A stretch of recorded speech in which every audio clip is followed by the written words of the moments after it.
Hello, Hey, everyone. hey, how's Hello. it going? Fen will be right back in a second. She just went to grab something to eat. It's fine. Welcome, everybody, from friend. This is Words are gonna be hard. a great stream. Welcome, everyone, from Finn's stream. It's gonna be a rough morning.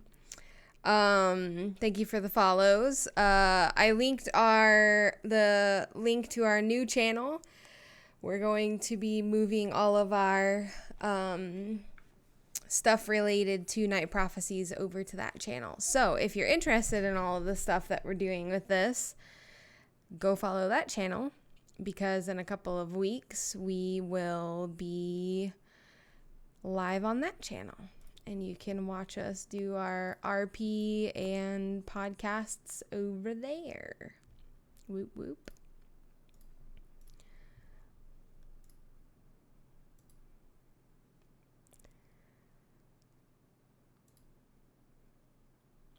Yeah, it was the last episode. It was the end. We finished the season. So yeah, you'll be getting some spoilers, but that's okay. Alrighty. But yeah, like I said, we have our new channel. We also have a YouTube channel. So if you want to catch up on all of the season 1, if you're not caught up on season 1, you can go there. I'll have the rest of the episodes. I think we have up to episode 10 on there, so I'll have the rest of those probably by this weekend. It'll be completely updated. So yeah, go check out the YouTube channel and the Twitch channel, and we're going to be moving everything over there in just a couple of weeks.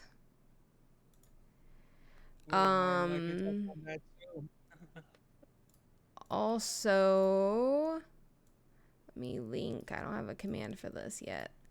Let me link the Discord. If you're not in the Night Prophecies Discord, you can hop into that Discord. That's where we'll be doing all of our updates and everything. We'll post an update in there whenever we're gonna start the new season. We haven't locked in a date yet, so you can hop into that Discord and see all of the updates in there.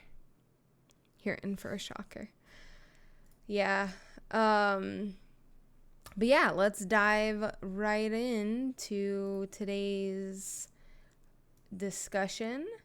We'll start off with our favorite moments, as we always do. And like always, chat, feel free to answer the questions that we're answering. We like to hear what your favorite moments and stuff were from the session, if you guys were there. So why don't we start out with our favorite moments, and we'll start with Finn today. No, give me 1 second. I need to take out my. We'll my start thing. with Sparta. Yes. I'll be right back. Okay, so I'm very mushy, so I would say my favorite moment was at the end, our little send off for Alejandro. I loved it. Alejandro I says thought it was hello. really, yeah, it was so cute and wholesome. And then with Colette becoming sheriff and us having just a little chat over there and Sparta hugging her. I love that whole scene. It was very wholesome and cute. Yeah, it was pretty good little way to end all of it.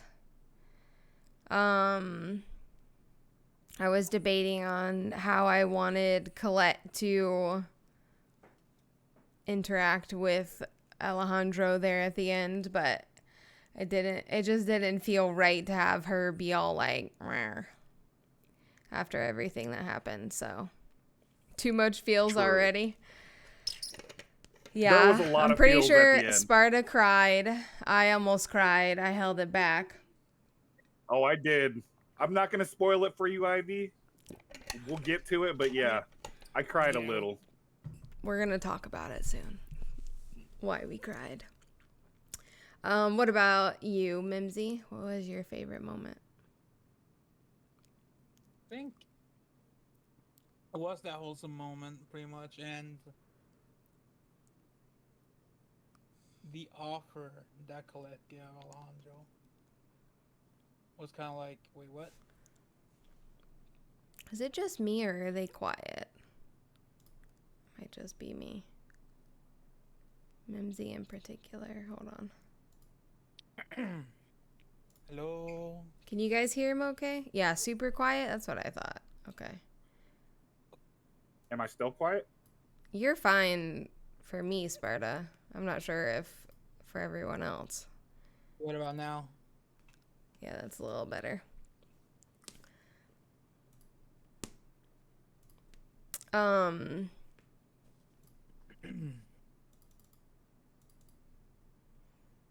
More. Why is that quiet? Jesus. Let me check my. Yeah, I thought you were super quiet. Talk again for me, Steve. Can you hear me Oops. now? Now you're big Now I'm screen. too loud. Oh no. Oh no. No, I accidentally clicked on you, so it made you full screen. You sound fine to me. I'm not sure if you sound fine to everyone else. But anywho, what else were you saying? I think I interrupted you. My apologies. I just couldn't hear you very well. Is it better now? It's better for me, yeah. I think Shit. I think we're good.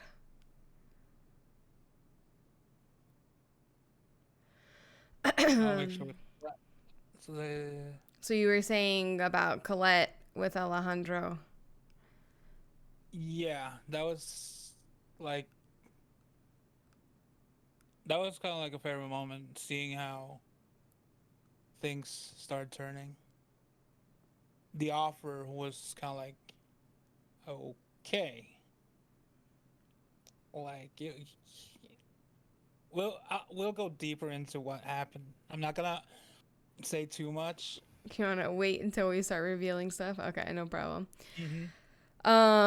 Tizzle says, how did you pick the main cast? Do you mean like us as players, or do you mean like the NPCs? What are you referring to?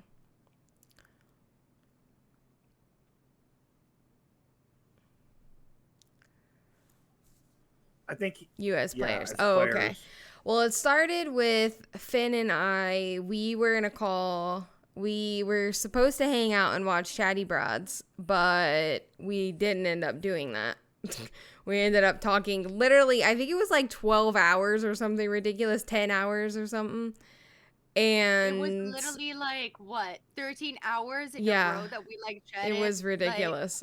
But we just started talking, and then like the conversation eventually got to Vampire the Masquerade somehow. I don't even know how. I And remember that like we were talking about tabletop RPGs and how like I had a few people that I had like talked to that were like maybe going to like be able to do something as storytellers and whatnot, and then you were like, oh my god, I've been thinking Lady. about this. Hi. Sorry.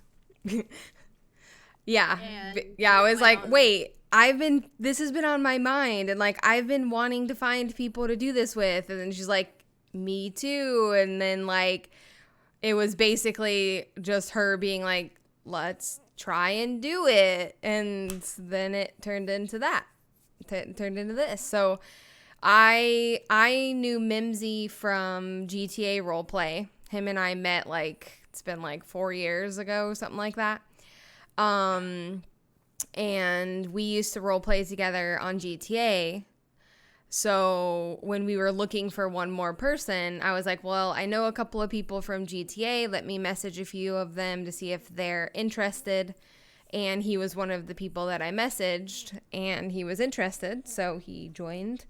And yeah, now we're here. Yay. I mean, the choice was kind of easy because I'm a horror fanatic. I love like horror and '80s horror movies, probably the best decade in horror movies, in my opinion. So when Jenna asked me, I was kind of like taking a break from GTA RP itself. And I was like, I want to test out something new. Let's do this. Let's just go for it. Mm-hmm. Same. Yeah, I And had. I Sorry, go ahead. oh, and I was gonna say, and I joined because one day me and Fen were talking about tabletop RPGs, and I told her I'd always wanted to try Vampire the Masquerade, and she asked me to join. Yep, it all came together. Are you ever surprised about people you find who know about / enjoy World of Darkness? I always find fans of it in the most unlikely places. I am super new to A World of Darkness and Vampire the Masquerade. Like, I didn't know anything about it until Finn told me before we started this, so it was like 4 months ago. So most of the people that I have met has been because I've like went looking for them, like in streams or things like that. So I always find them in the likely places, sadly. But I'm sure eventually there'll be people that'll pop up and I'll realize or find out that they're fans of it. Yeah, I mean, we kind of hide. We kind of hide a little bit. I talk about True. RP and LARPing and vampire all the time because I'm a vampire obsessed person. Always been obsessed with vampires and their folklore and mythology and whatever. Everything associated with vampires. So like, yeah, I agree with that. Cry. I actually found out my boss was a huge fan of Vampire the Masquerade, and he actually plays it because we do this. Cool. I like that. But yeah, it's been really fun over the last few months to meet more people and join other communities and things like that. So I'm really excited for especially once we have the new channel up, and just being able to continue to grow this community and branch out into others and have fun, because it's a lot of fun. I really enjoy it. I think I enjoy it way more than I ever enjoyed GTA RP, that's for sure. But my role is completely different than like GTA RP because I'm the storyteller, so I'm doing something a lot different. Like, I'm role playing because I have characters that I portray, but like I'm more focused on storytelling than actually role playing. I found an unlikely fan in myself. Well, we're glad that we converted you to the dark side. Yeah, very much so. I'm very happy about that. Finn, what was your favorite moment of the session? Honestly, I think I don't know. I really enjoyed the wholesome moment because because like that really surprised me the most when Alejandro was like, "Let's go out for a drink." Or whatever. Let's go out to celebrate together. And I was like, taken aback. I was like, wait, what? Is this happening? Like, he's actually chilling now? What the fuck?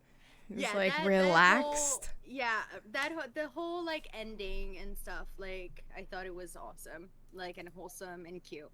Like, Unanimous. Yeah. Yeah. Yeah, it was. I'm really happy with how it ended. I feel like it ended on a really wholesome note, and it made me kind of happy how everything kind of ended up.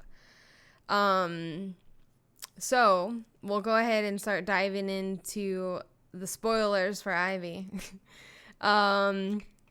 We started out with our coterie. We started out because it was a part 2 of the previous session. So they started out at the house where they found Isaiah in the last episode. And we had them go to the Elysium because they were like, well, we don't know what's going on. Isaiah's gone. Catalina seems to be the target. So I guess we'll go to the Elysium and see if we can find some information.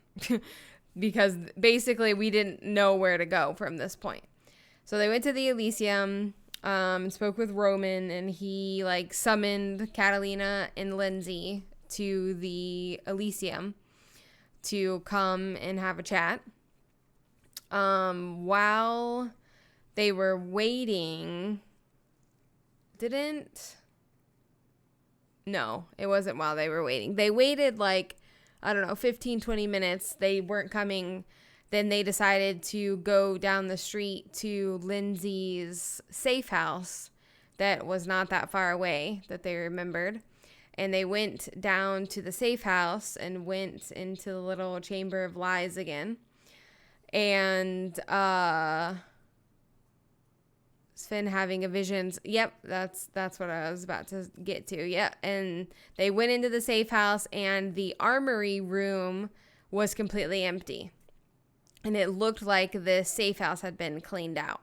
So they were like, what's going on here? So Nyx did a little premonition to see if she could see who took the weapons and everything like that. And she saw August kind of ordering around people who looked like they were like Lindsay's goons and whatever. But they didn't take all of the weapons. So we didn't know who came back at some point and cleared out, whether it was Lindsay or someone else. But that was sort of what happened from there. Then we checked the Elysium. Oh, that was whenever... No, you guys ran into Ronaldo. That's right.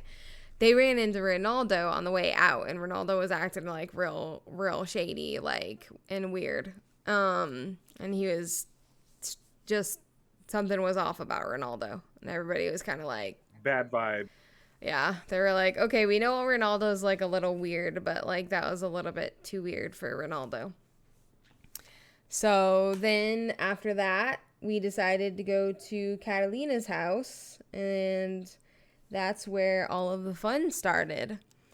They showed up at Catalina's house and split up into two little teams and went around the back to the backyard where Nyx was seeing something and discovered Lindsay with Cora in August, which you guys never met Cora, but she was the other Tremere.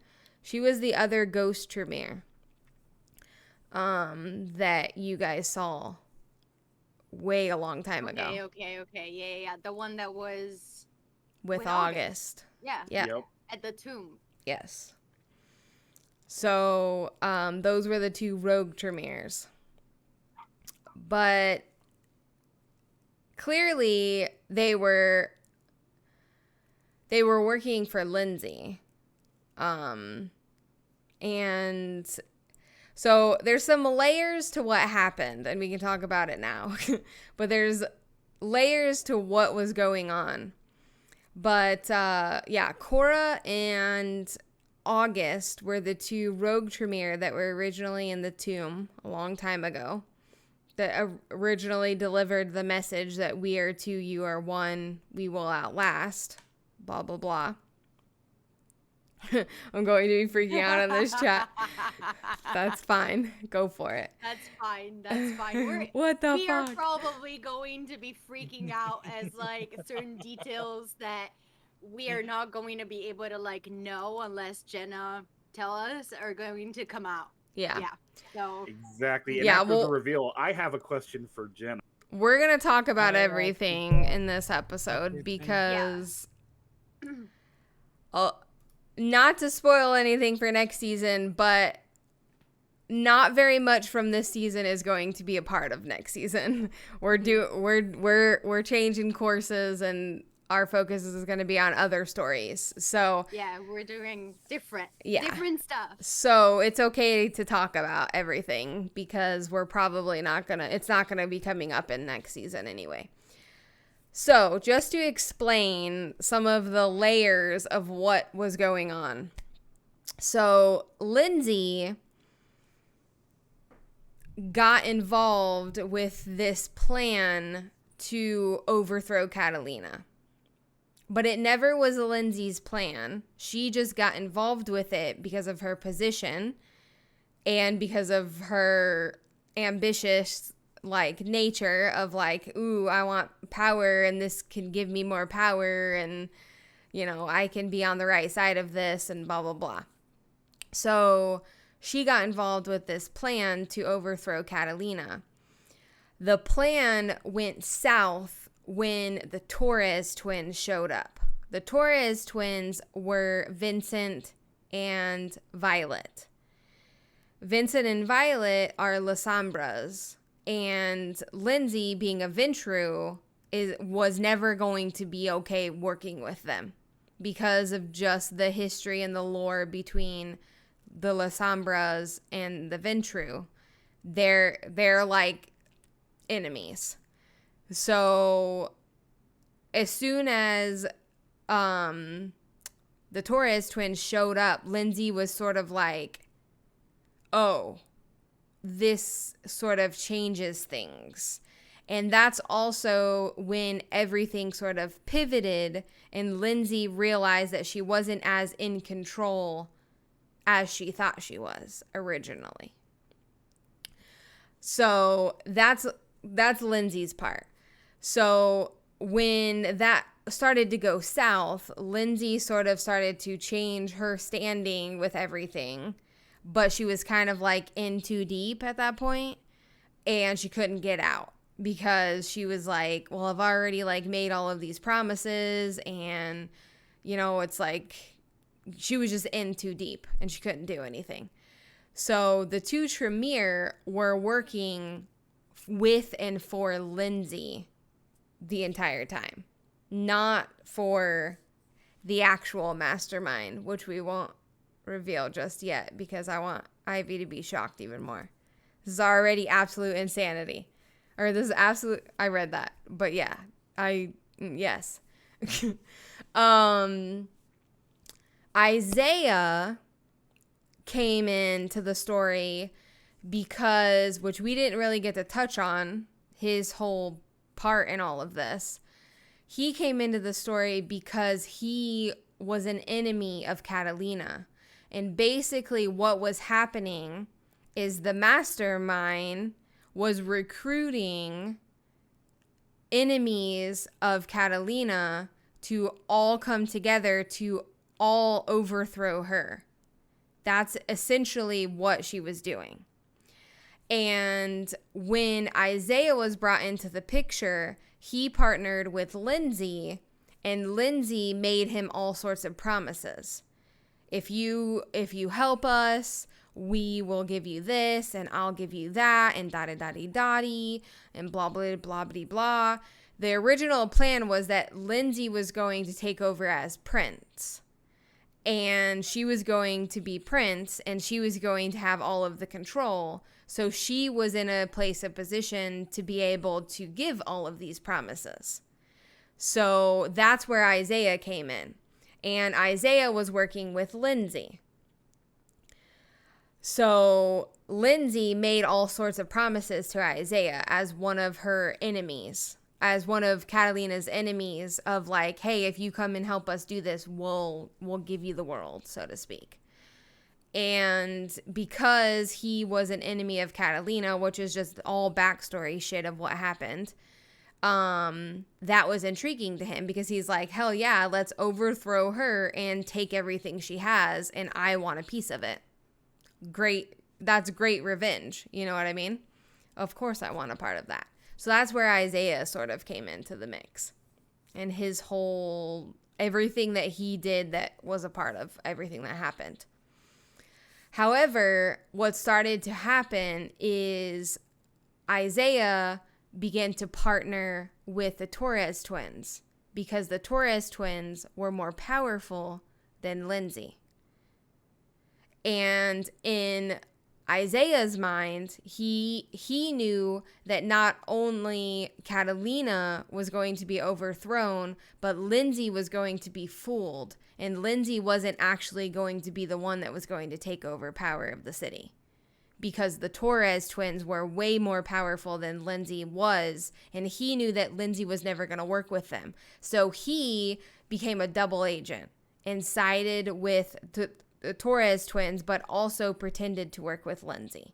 So that's why all of this shit started happening with people dying and the messages being delivered all over the place and all of that weird shit.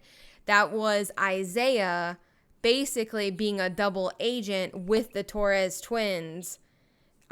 Lindsay didn't have any part of that and actually didn't know what was going on in regards to all of that because he sort of became a double agent.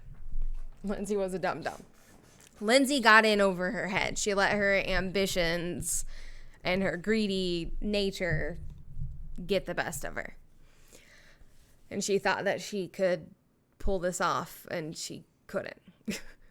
So, that's sort of some of the layers of everything that sort of was happening. The actual person that orchestrated all of this and is the reason behind all of this and is the person who started the process of all of this is Imani. And Imani, she, for whatever reason, felt that Catalina didn't respect her and didn't. Basically, it came down to respect of you sort of. She said it in sort of part of the things that she said. It's like, I've been your lapdog for too long. Like, she kind of felt used by Catalina. Like, all you do is use me, and I am capable of so much more. And when she met the Torres twins, when the Torres twins originally came to the city and all of that shit happened and Vincent was imprisoned and blah, blah, blah, blah, Imani wanted to partner with them and learn from them. And that's sort of when this plan started of I can use you to overthrow Catalina, and I can find other enemies that will work with me. And that's sort of how all of this plan started. Imani didn't play a huge part in the season. She was there here and there. But she wasn't,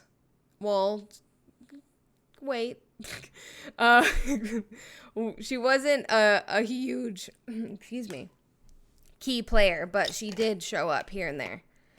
But it's funny because she only showed up when she was needed for the things that Catalina needed her for, which is exactly why she had this feud with Catalina. Because Imani was like, bitch, I can do so much. Like, you don't even know what I'm capable of.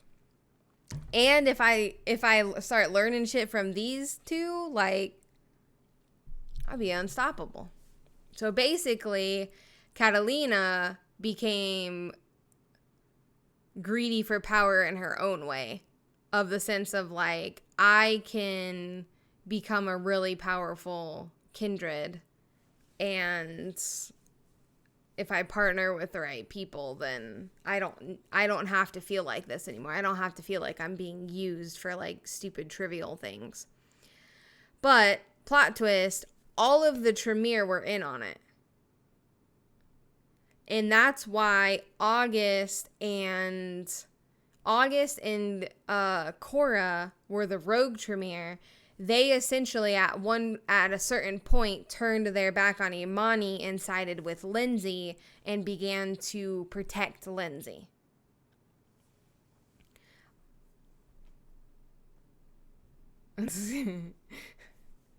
But yeah, so all of the Tremere were in on it. So Ronaldo was actually in on all of this that was going on. Because he was a part of the boss fight at the end. So those are like all of the different layers of everything that happened. And this is all like almost 100 years in the making. And if you go into like backstory of it all, which is why I was like, I can't unpack everything. I can't unpack everything that's happened in my mind because there's just too much. There's too much backstory to make up at that point. I mean, I would love to do that, but that's a whole lot of shit to try to incorporate into a season unless we went for like much, much longer and like dived way deep into things, then things could have been revealed in character. So now that all of that's there, we can talk about your thoughts on that and any questions you have or comments or whatever. Well, Steve had a question for you, right? Yes, I do. I want to hear it. I've actually got a couple of questions, but we'll start with the first one. Here comes the interrogation. Steve Okay. is like, wait, let me read my notes. Yep. So, was it Isaiah that killed Lev? Let's start with that one. No, it was Violet. Okay, because after we did that, Isaiah clearly had been promised a lot of things that Lindsay didn't deliver on. So I was like, was it actually Isaiah that was like, you need to pay your debt? No, it was But it was the Torres twins. yeah. Huh? Yeah. So we did get one of them. We got a little bit of vengeance.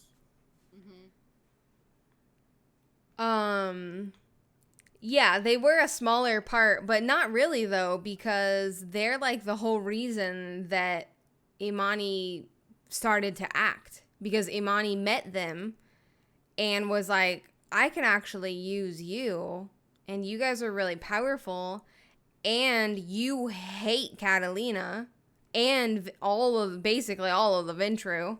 Like, they're just mortal enemies, basically. Like, most Ventru and La Sombras are not going to get along. So that's why, like, Lindsay, like she said in her little speech, was like, once the Torres twins showed up, she was like, I knew that, like, I was in over my head and there was nothing I could do. Like, these people are really powerful. And who knows, like, if they have friends that are willing to come, you know. Thank you for the follow. Welcome to the stream.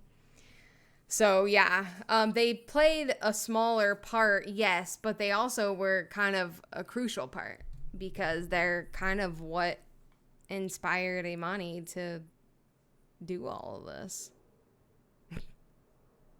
So, yeah. What was your other question? And if you guys have any questions, feel free to ask. So the two twins were rogue. Did Imani know that it was them that defiled her daughter's tomb?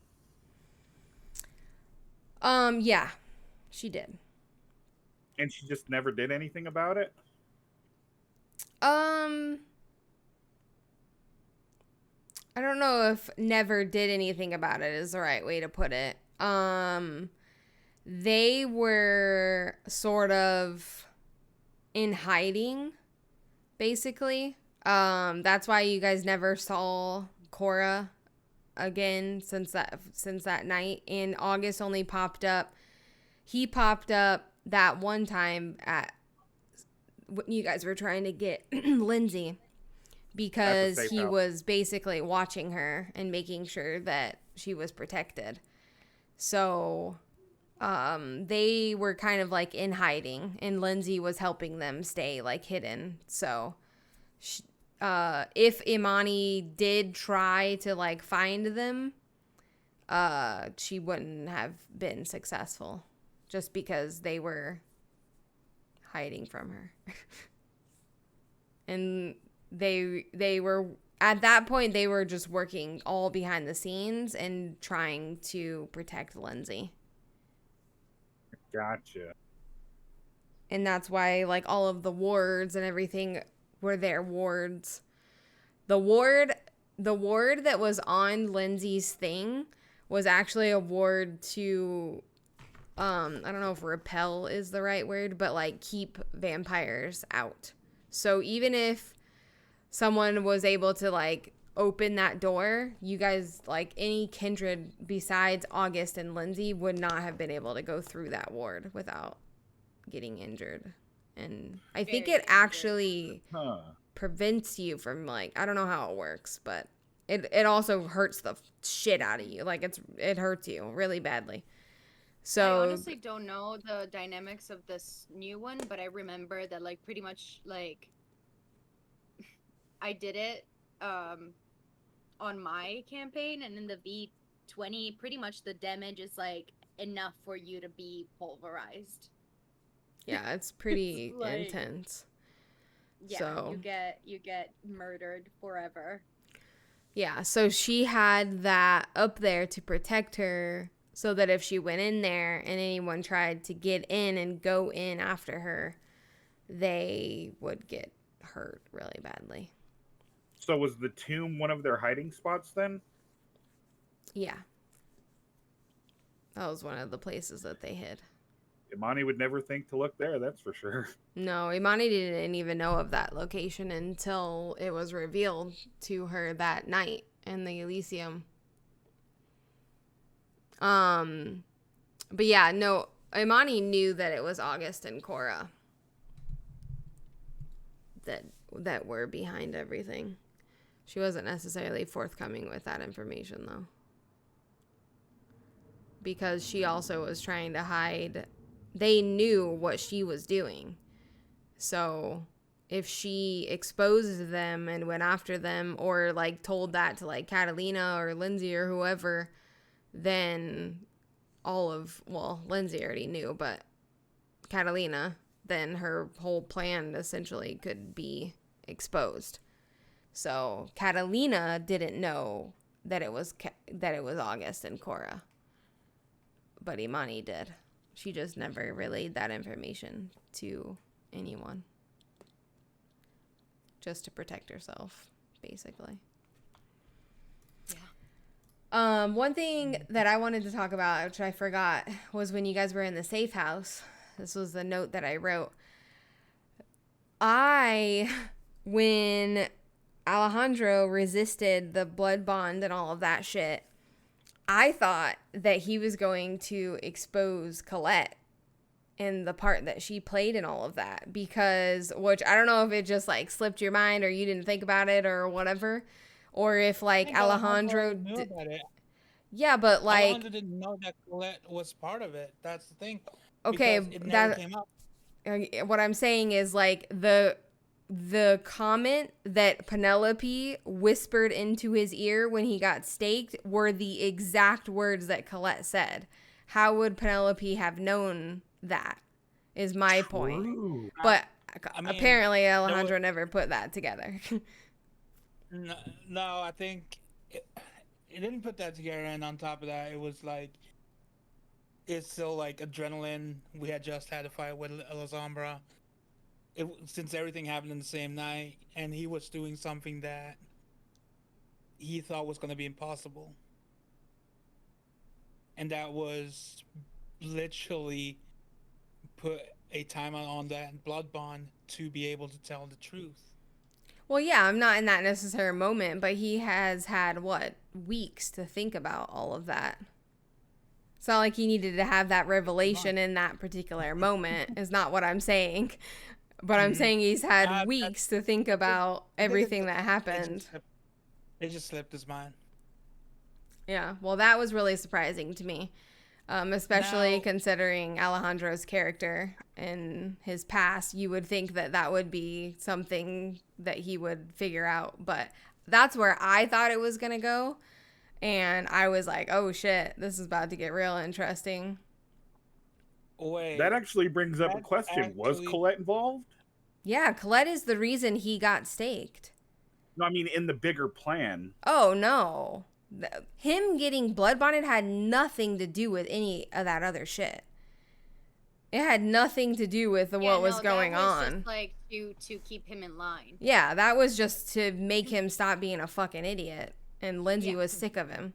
So she was like, if you're going to stay in this fucking city, you're going to listen to me and I'm going to make you. That had nothing to do with like all of the other So shit that was going that on. Actually, just now that answered my next question. And 'Cause I was Penelope gonna was just ask doing you- her job. Penelope wasn't involved. Sorry, but I gotta stake you. Penelope was just doing what she was fucking told. Like, No, Yeah. that actually answers a lot. That the other question that I actually had to you about the fucking death glare. I was trying to figure out why the fuck Yeah, is Colette because turning out- Colette knew. And you were like putting all the blame on Penelope and trying to suggest that Penelope was like a traitor, and Colette is standing there knowing, and she's like, do I say something or do I not? Because I know the truth. And I know that Penelope was just given an order and she just executed it because that's what she was supposed to do. So, like, Colette's standing there like, you fucking asshole. Like, stop talking about Penelope that way. But she also didn't necessarily want to incriminate herself and clear Penelope's name. So she just stared at you like she was going to kill you instead. I was like, I was so confused at that time. Player was so confused, and Alejandro was like, "What? Yo, what?" Confusion. I am confusion. Yeah, because if you guys remember, Penelope came over, went up into the room and had a conversation with Colette before all of that happened. And basically, how we left off the night before was Alejandro was threatening to leave and then, of course, never left. And Colette was like, I never want to fucking see you again. I'm sick of this shit. And then she went upstairs to her room and went to bed. And then the next morning, she was like, okay, I want to get rid of this guy because I'm sick of him. And I'm sick of what he does to me because he makes me, like, think of all this shit. So I'm going to tell Penelope about his little comments about working with werewolves and have her go to Lindsay. And then that snowball effect, and Lindsay saw an opportunity and was like, okay, well, we'll see about this. If you're willing to work with an enemy, then maybe you don't belong here. And then that turned into basically Catalina being like, we have bigger fish to fry. Lindsay, get out of my face. And then he got blood bonded. That is also what was the original order from Catalina For what? For Alejandro? for Alejandro. That was literally like, she's like, I don't fucking care about this guy. Like, this guy is not important. Like, there are literally more important people. If you want him to leave, cool. If you want him to stay, I don't care. But I'm not concerned about this guy right now. So get out of my face, Lindsay. But you're not allowed to kill him. Basically, she didn't give her the okay to kill him or even banish him. She's like, there's no reason for him to, like, okay, he's a problem, so are you. Like, I haven't kicked you out of the fucking city. She's like, deal with it. Welcome to my So world. are you clearly because you be planning behind my back, bitch. Right? So yeah, Catalina was just basically just like, I don't care. Like, this guy is not worth our time and resources and energy. Just go away, Lindsay. Leave me alone. Because at that point, they were trying to figure out who Isaiah was, and obviously, it was pretty clear from the start that it was some person that was coming to fuck shit up. Like, and so Catalina's like, I really don't care about this like random guy that I can like tear his head off in a second if I want to. Like he's fine. He's not going to do anything. So, yeah, she was not concerned with you. Savage. Yeah, I'd be savage. That is the reality of very old vampires. Yeah. They don't give a fuck. They just do what they need to do. Yeah. I just picture Catalina going, Lindsay, talk to the hand.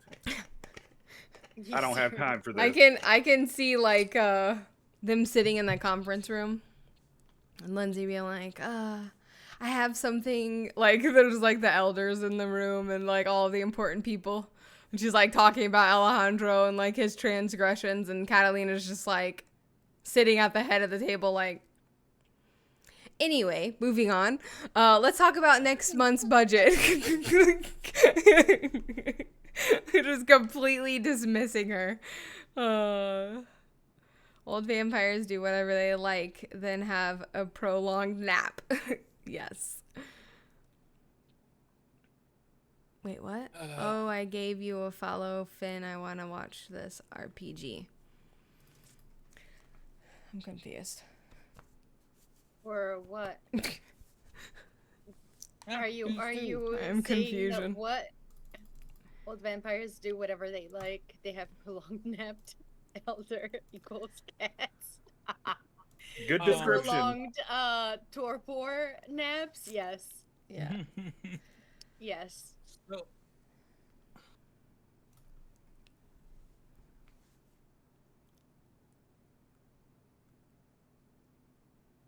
Yeah, sorry, Dental. You, phew.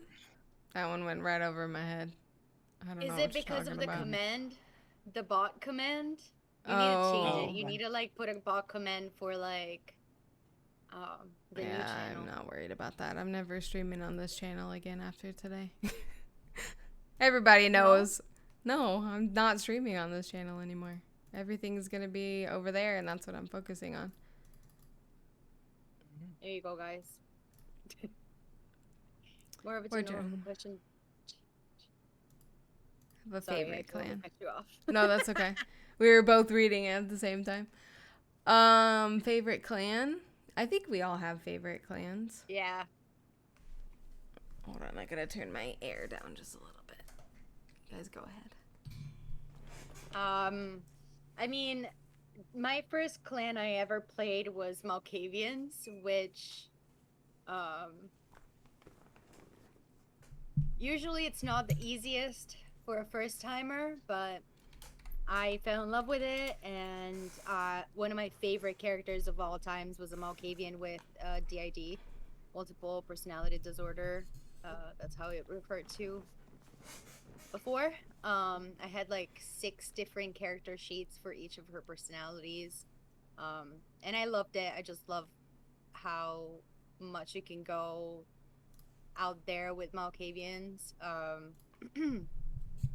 But I don't know. I've been having fun exploring different clans. Like, for example, I always thought Toreadors were so, like, kind of like, I don't know, meh. It's like the Twilight vampire. It's like, you know, the seductor vampire that is into, like, pretty things and whatever. I always thought that it was, like, so silly as an archetype.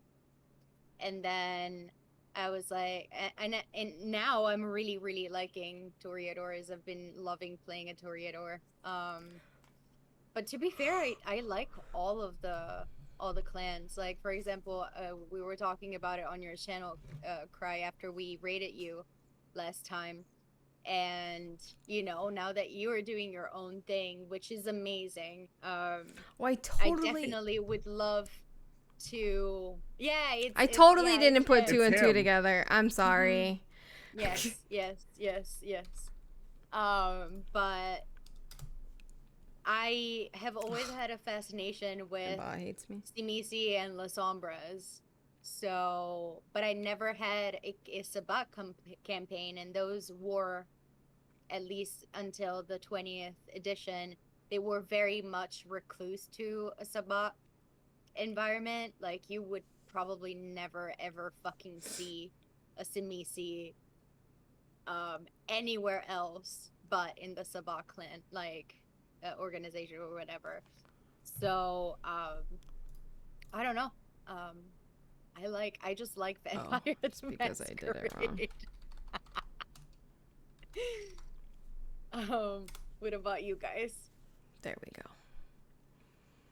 I mean, we've come across a lot of different clans just in this adventure, but with Gangrel being my first time playing Vampire the Masquerade, it's definitely got to be the Gangrel. I love their wild nature and like the whole pack mentality. So like, and just the fact that they can turn into animals. Because I've always been a huge fan of werewolves in general. So the fact that they can turn into giant wolves is freaking awesome, and I can't wait to do it myself. Yeah, it's the closest like werewolf clan in a Vampire. way, or vampires. Yeah. So Gangrel definitely are my favorite, but I also like Brujas. Originally, my next character was gonna be a Tremere, but after seeing Colette and Alejandro, I kind of want to play a Bruja. Yeah, Brujas are fun. But first and foremost, I love the Gangrel.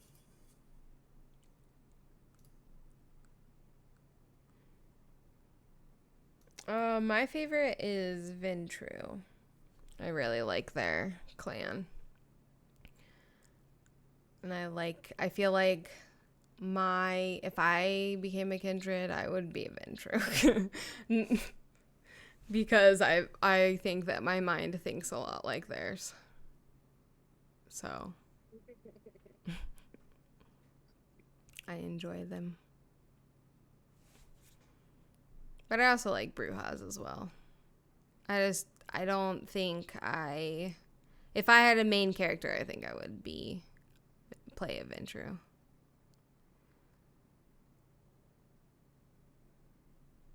Mims. I think for me, like as well as like Sparta, this is the first time, which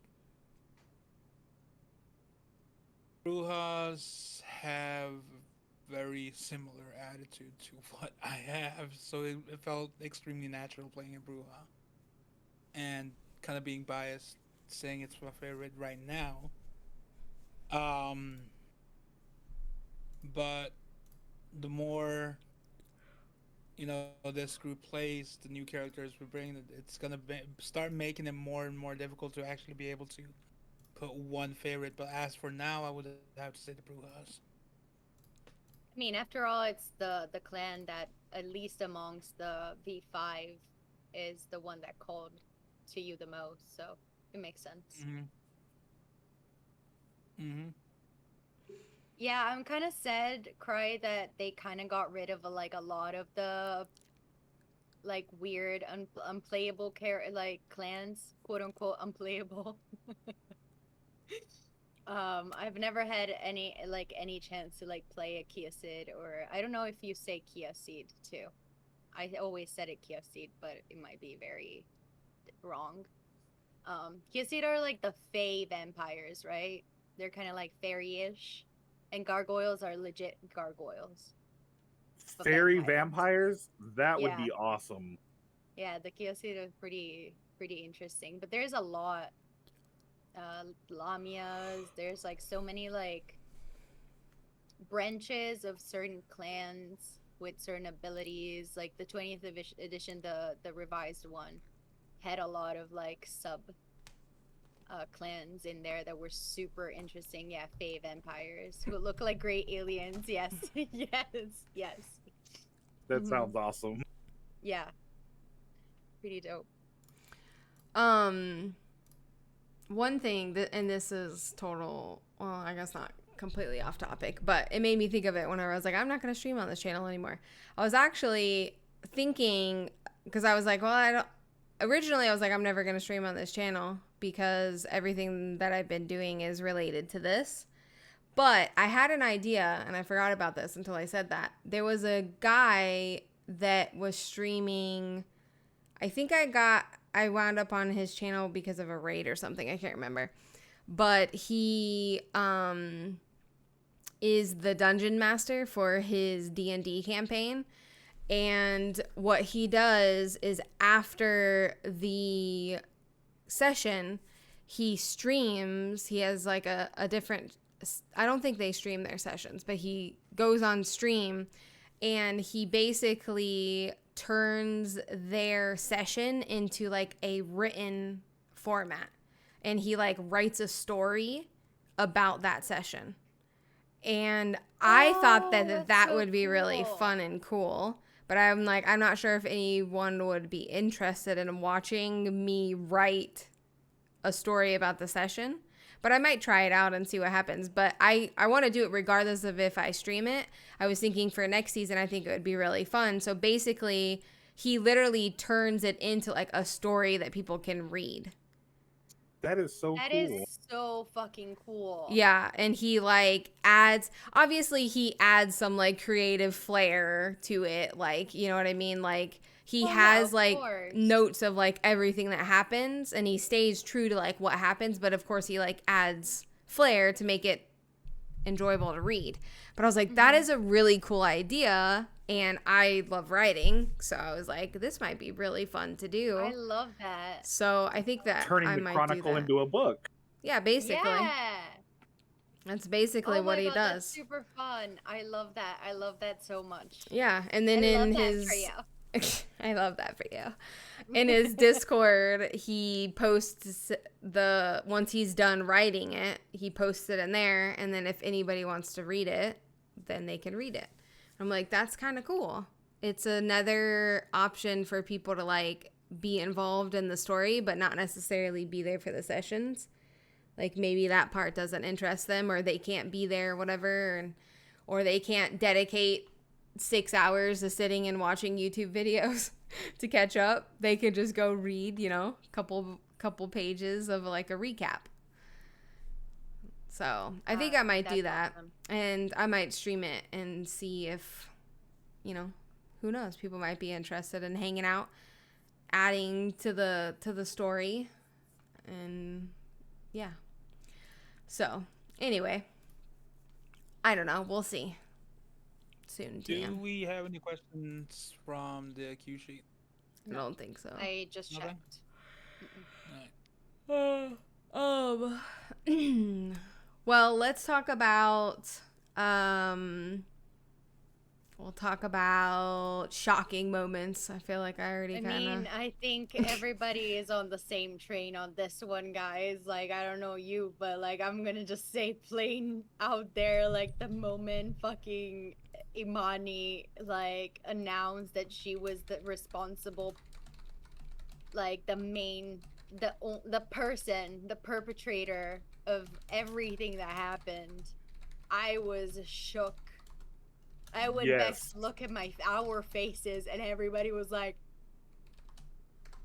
What? We were like, Yeah, the I fuck? was like, no, and Steve, you had like, you seriously like, were completely still like this for like Done. a while, a was like, while. Oh, it was what? so good. It was so good. was That and stunned. like how she got offed too. I was like, that moment was intense. I We kind haven't of don't talked want to about the fight say yet. it because Ivy doesn't know, oh. and well, it would be fun for her to just like Oh. see it in action. But I mean, I'm just gonna say, put it out there. That's the power of like a 6th generation kindred, right there. That's what happened. Don't piss Catalina off. Mm-mm. Yeah, that came completely out of left field. I was not expecting Imani. I was like, Yeah. wait a second, what? Yeah, even because like we have only seen Imani really like relate to Catalina like a friend. Like Yeah. I've only seen her in scenes together where like Catalina was actually being quote unquote normal. Like she was Exactly. not the prince. She was like That's the like tragedy in it all. somebody, yeah, somebody that was enjoying the company of a good friend. Yeah, they were And best like, friends yeah, and I felt for her for so hundreds of years. Catalina Yeah. and Imani knew each other for like, I think it's been almost like 200 years, roughly. It's like rough math in my head, but yeah, about 200 years.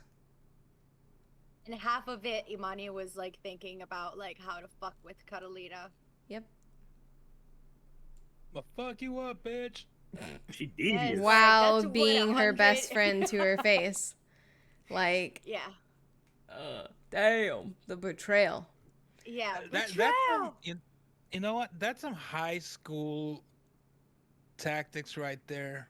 That's some high school shit. That's a little bit more intense than high school. She wasn't being petty at all. She was being her friend. And, like, usually in high school, they're like petty little bitches that are like, I'm not your friend, but I'm gonna, like, be passive aggressive to your face and, like, pretend like I am. But Imani never acted like that. She was genuine and, like, actually pretended like she cared about Catalina and obviously did it in a way that never raised any suspicions for a long time. High school girls don't have enough charisma to get away with that. You know when they don't like each other.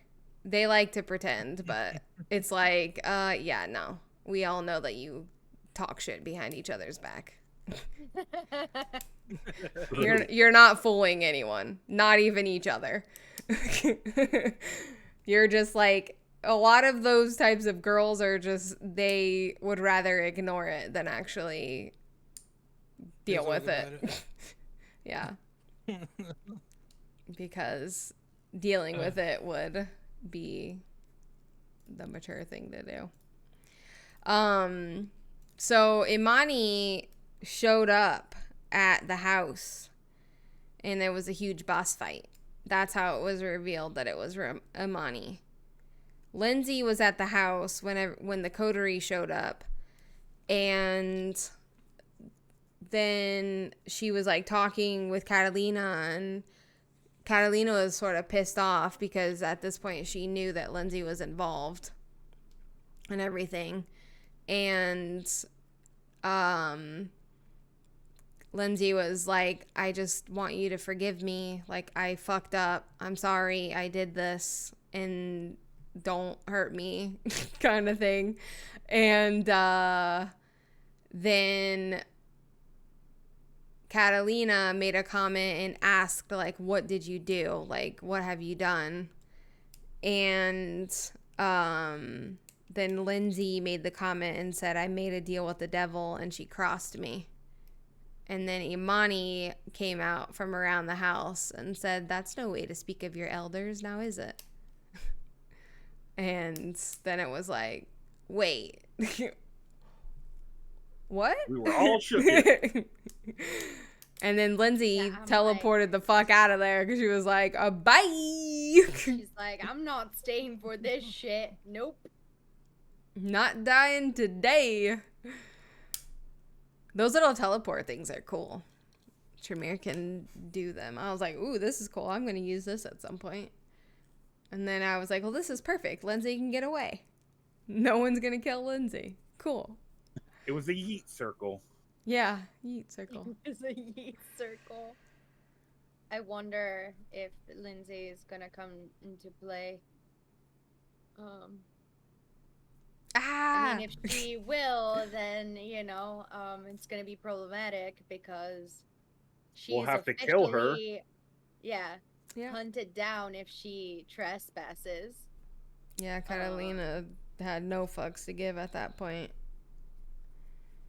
Yeah, she's like, you shall not pass. If you shall pass, you shall be murdered. Shall not pass. Yes. Yeah. So, I mean, So there's a new sheriff in town. Yeah. Yeah, there is indeed. Ivy, Colette is the new sheriff. Moving on up. She's the Moving boss. on up. Yep. What do you guys think about that? I mean, I I love love that. it. I love that. I love it. I think she's gonna be amazing. I'm sad that And she's not going to be a part of the coterie anymore, but it is awesome that she's now our boss. yes, I'm excited. Yeah, that means that next season you guys aren't going to have a Colette. So we'll see how that goes. I mean, you know, Congrats to Colette. congrats to Colette. Yeah. I mean, in the sense of you won't have me there A helping. crutch. I mean, hopefully, you know, it's going to be a little bit of a time skip, so hopefully we'll um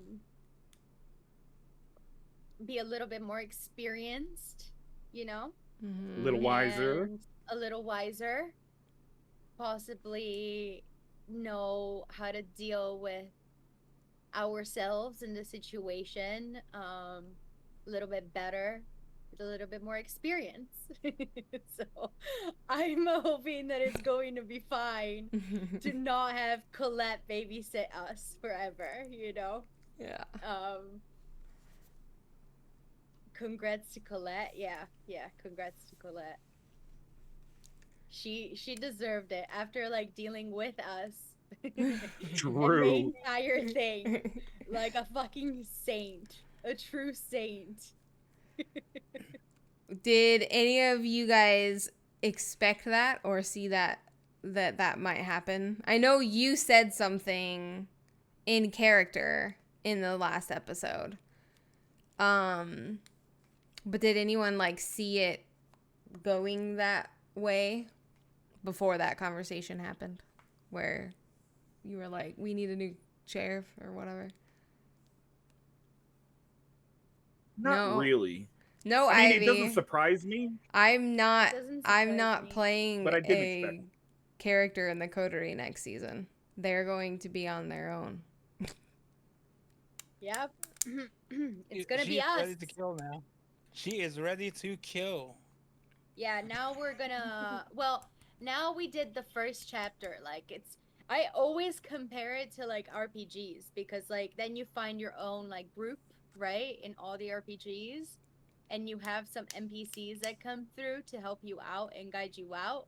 But then at a certain point, like you're kind of on your own with your little group of companions. You know what I mean? That's the natural progression of things if you think about it. So Ivy, I think there will be a little bit of chaos.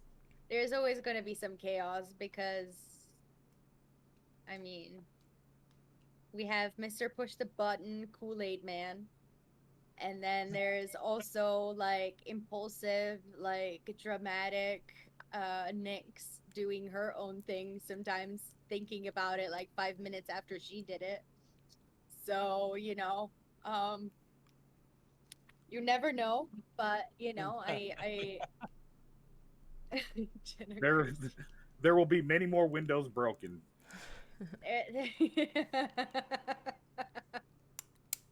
And yeah, it's gonna be definitely an interesting season too.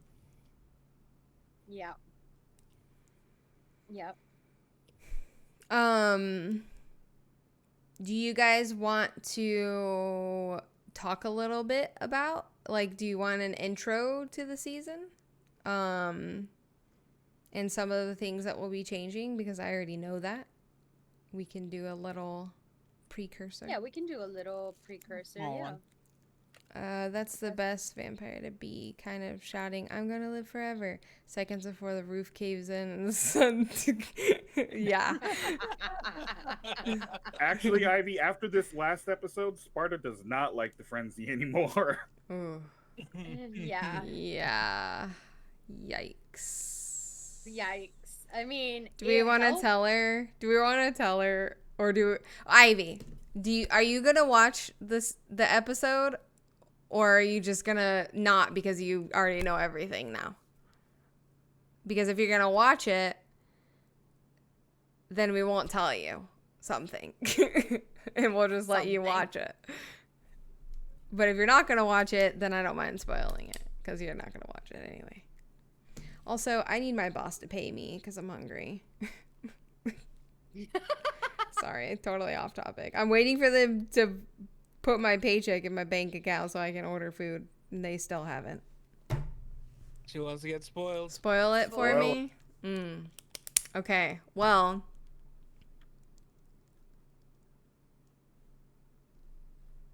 I'm gonna watch them. Okay, on your own time. So Catalina killed all of the Tremere, including Ronaldo. She decapitated them. And Imani. So they're all dead. It's always here. That's true. Actually watching it unfold. What's the that I like where you're going with that, but I live in a different country. And I think you paying for anything would be difficult. Apologies to Ronaldo. Yeah, And so he got tore up before getting killed. yeah, I was gonna say he got really hurt by Sparta because Sparta was frenzying and attacking the shit out of him. He was at 10, I think it was 10 marks for damage. So if he would have gotten hurt 3 more, You would have been. yeah. So, yikes. But I thought it was kind of sweet that Catalina let Colette say goodbye to him before Yeah. she It was killed so him. sad. Oh man, I actually teared up. Yeah, I don't know if you could hear it in my voice, but I was quaky. I was like, oh God. I was like, not Ronaldo. But yeah, Ronaldo is dead. And all of the Tremere. Actually, the only Tremere that survived is Brittany. Because Ashley was like, you should get out of here. Yeah, that's true. True. Brittany is the only one survivor. Brittany's the only one alive. Which I don't. my God. I was like, I wonder if Catalina would have got upset about that, but probably not. She probably have been like, whatever. Thank you for the follow. I need to find out who, because my light just ratted you out. So yeah, sad day for Ronaldo and all of the Tremere. I thought it was kind of fun to have Catalina just go ham on all of them though, and walking around her yard, fucking decapitating vampires. Next.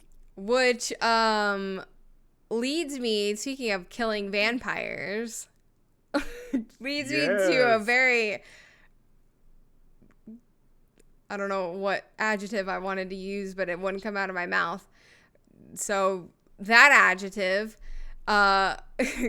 subject, apparently during the fucking fight, this guy decided to diablerize someone, and I didn't even realize, and that shit I went did. right I was over like, my what? head. I thought he just went and fed, and I was like, okay, cool, he's going to feed. And in the future, I already talked with Mimsy about this, please make sure that your actions are made clear. And if you're doing something that is going to break the fucking game, tell me. Right. If you're gonna go diablerize a fucking vampire, make sure that I understand that that's happening. Because there are very severe consequences for that. And Alejandro probably would have been one of those decapitated vampires on Catalina's yard. Just saying. That RP would have ended completely different for Alejandro. He would not be welcome back to the city. But sadly, it went over my head, which, not making any excuses, I was controlling 12 NPCs, so throw me a bone. Like I said, I mean, we talked about it, and we just we pretty much, me and Jenna talked about it, and I can see, her stand in everything that was going on, that why she missed it, and also I will make things a little bit more clear. So, I guess we can say it immediately to Fen and Sparta. We kind of pretty much agreed on that he didn't diablerize, but he did feed enough to make him immovable, Mhm. to paralyze. Um, so it kind of made sense a little bit more with how it ended. Yeah, because then 'Cause I like wasn't he feeling would well. have gotten decapitated anyway, so Mhm. like there would have been no blood bond. Yeah. So we pretty much talked it out, went back and forth a little bit, and managed to okay, he didn't actually diablerize. Yeah, the only reason I did. had a problem with it is because this was my point. This is why it's important to make sure that your actions are actually clear when you're doing something, especially something like that. When you diablerize a vampire, it marks you. You're marked for a year. And people with Sense the Unseen can see that you've done that. I would have made that information known to Nyx. 100%. She would have seen that for the rest of the night because she had it activated. It's passive. It stays activated until she drops it. She would have immediately seen this strange, nasty, black, veiny, disgusting aura around him. And knowing Nyx would have been like, Colette, I'm seeing something. And can you see that? And Colette would have immediately known what it was. And Colette probably would have beat the living shit out of Alejandro. And especially when Colette stepped into her position as sheriff, she would have been like, you're not welcome in this city. Get the fuck out. Done. So the whole ending with Alejandro literally would have been completely different than the ending that we got, which is fine. Like, I'm fine. I'm glad that things worked out the way that they worked out. But just my point is that in the future, if you're going to do something like that, make sure that your actions are made clear to me, because Nyx can't act on that unless I give that information to her. You know what I mean? She can't act on it. She doesn't know that that's happened unless I sort of feed that information to her, and she would have seen it. You know what I mean? So you just tell them, yeah, right. This is just what I look like, you know. It's nothing to see here, nothing to see. But yeah, so that was my only point, is whenever I brought it up, because I was like, wait a minute. Like the next morning, I think it I don't know why it popped in my mind, and I was like, wait a minute, did he? And then I messaged Mimsy and I was like, excuse me, wait a minute. But like I said, obviously I know it's my responsibility to keep up with that kind of stuff, but like I said, not to make any excuses, we were in the middle of a boss fight and I was controlling 12 NPCs. Kind of a lot going on.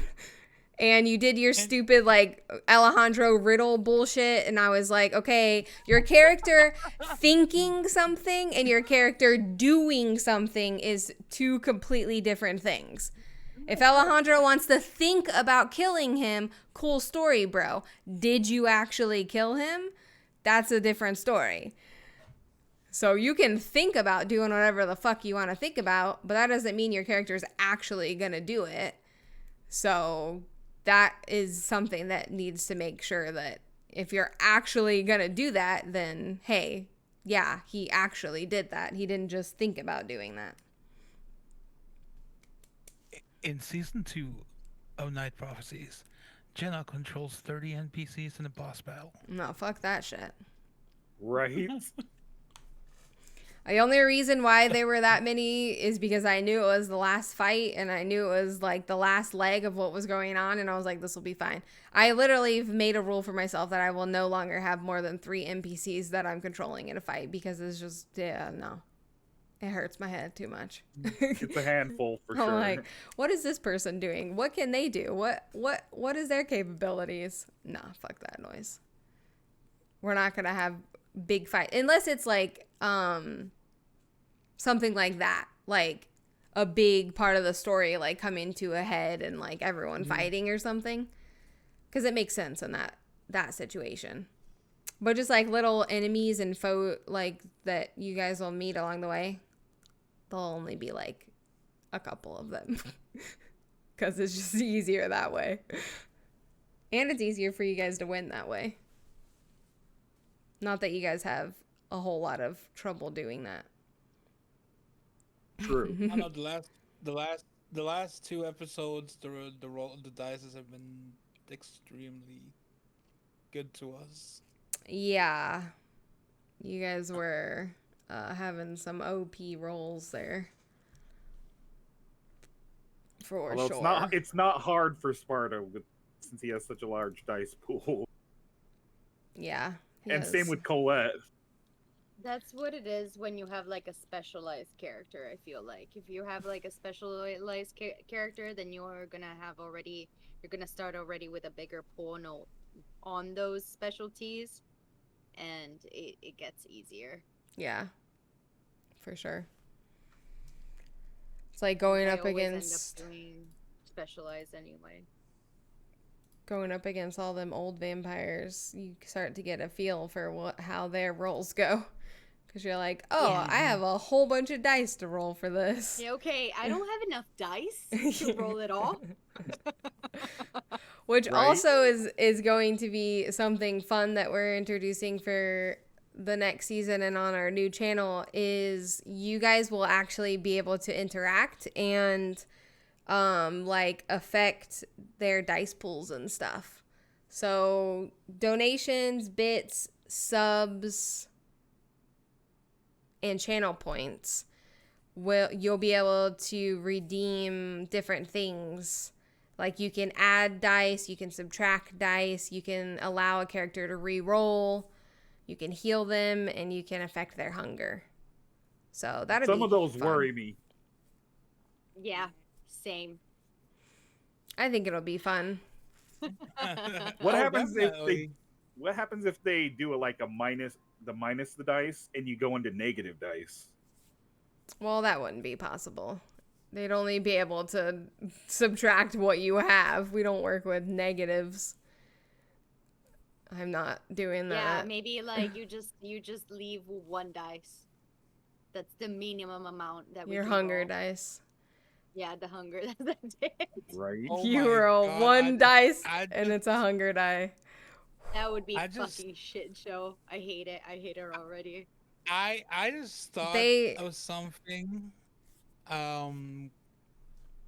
Where if they have enough channel points, make the whole quarter starts at hunger 3. Beginning of session. I mean, that's not that big of a challenge because all they have to do is go feed. Yeah. Like Can you hunger is imagine like the Plus, least of like, your if we- concern. Yeah, Unless you're if like we in the have middle of a that fight. redeem where they can like ed. Is it ed? Yeah, it's A lower point of there. hunger? Yeah. Yeah. Mhm. The hunger the hunger actually reduces your hunger by 2. So Can you imagine if they donate enough to put the whole coterie at 5 hunger? well, we don't have anything that does that. I thought you said there was add to hunger. No. It lowers Oh, your it's hunger. Just to Oh. satiate. Okay. Yeah. satiate. Okay. No, okay. they have 5 things to pick from, and they're set. They can't just donate and then be like, I'm gonna do whatever the fuck I want to do. I'm gonna kill your whole crew, your whole coterie, in one donation. No, we're not There you giving go. them that kind of There power, you guys. No. No, none of that Episode 1, bullshit. Coterie dead. We're giving them total world kill. We're giving them GG. power, but within, there's limitations. With the plan of writing the chronicle into a story, how would the channel point redeem? $20 Kane shows up. Wait, what? Oh man. Kane shows surprise, motherfucker. The I am apocalypse is here. gonna start. Ready? Bow down. That would be kind of interesting, not gonna lie. Don't give me any ideas. Well, at that point, I would do more like $100 donation for Kane to show up. Like, to be honest, It would have Like, to try be to something fucking- pretty severe. yeah. Try to Significant. like offer Kane $20. I'm pretty sure that He'd will be like- disintegrate you. Snap his fingers like Thanos, And like done. floating around. I love that.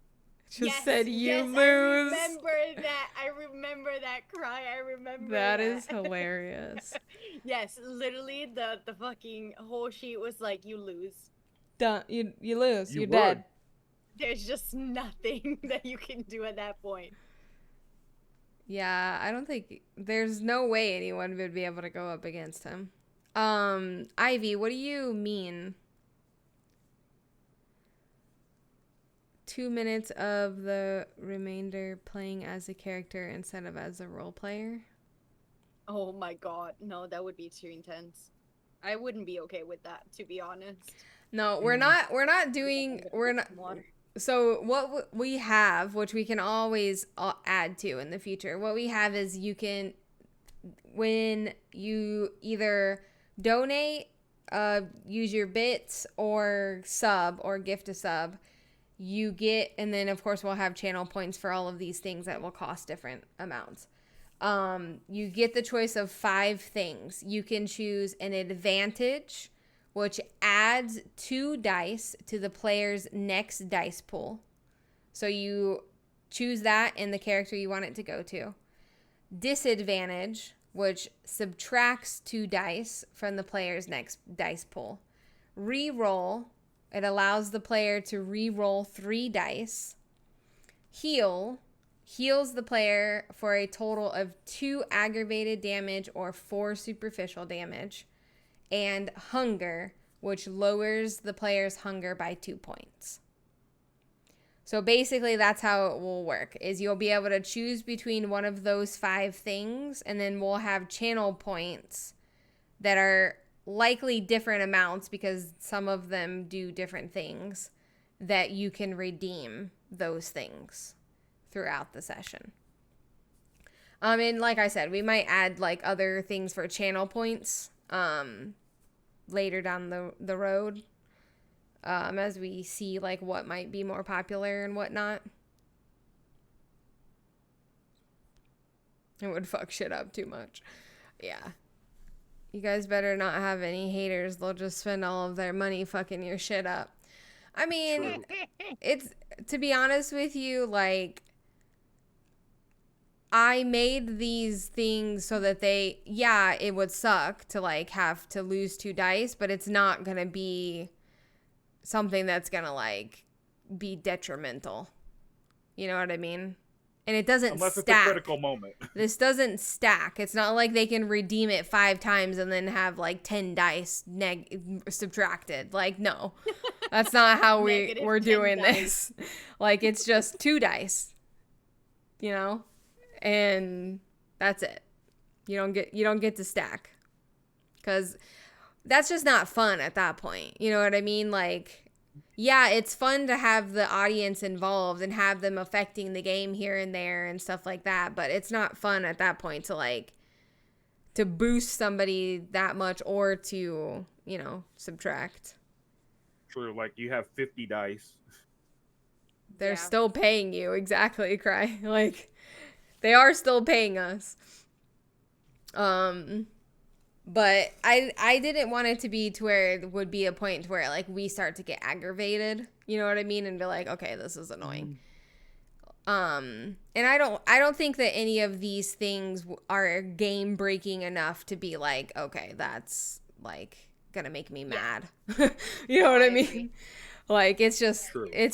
fun. It's just a fun way to like have the audience be involved in what's going on. Whatever you roll, it's actually negative points. But yeah, so that's some of the stuff that we have planned. Speaking of the new season, we can talk a little bit about what will be going on. So we know that Colette is a new sheriff. So over the next 2 years, the Tremere territory is going to turn into a Bruja territory. And there are going Yes. to be Brujas in the city. So, not only is she sheriff, but she now has her own domain. And that's why she was saying, like, to Alejandro, if you ever want to come back here, there'll be a place for you. Because there'll actually be a domain for losing their territory. And the thing is, the thing is, Savage. like Alejandro kind of understood that was gonna happen once he saw that, you know, Colette became sheriff. It was like, all right, so this is happening. Mm-hmm. One clan has been evaporated, and she becomes okay. This is happening. And I know Which that. is Sorry, go ahead. which is also the reason why he left his badge back. Because he's considering it at some point, maybe. And I know that, you know, Brujas are usually more anarchy type clan, but obviously, as we've all said many times in our podcast, that doesn't necessarily mean that is how it always has to be. Obviously, you have people like Colette who don't necessarily mind and can fall in line with the Camarilla. So you can expect to see Brujas, but Brujas that are like Colette, not Alejandro. Yeah, true.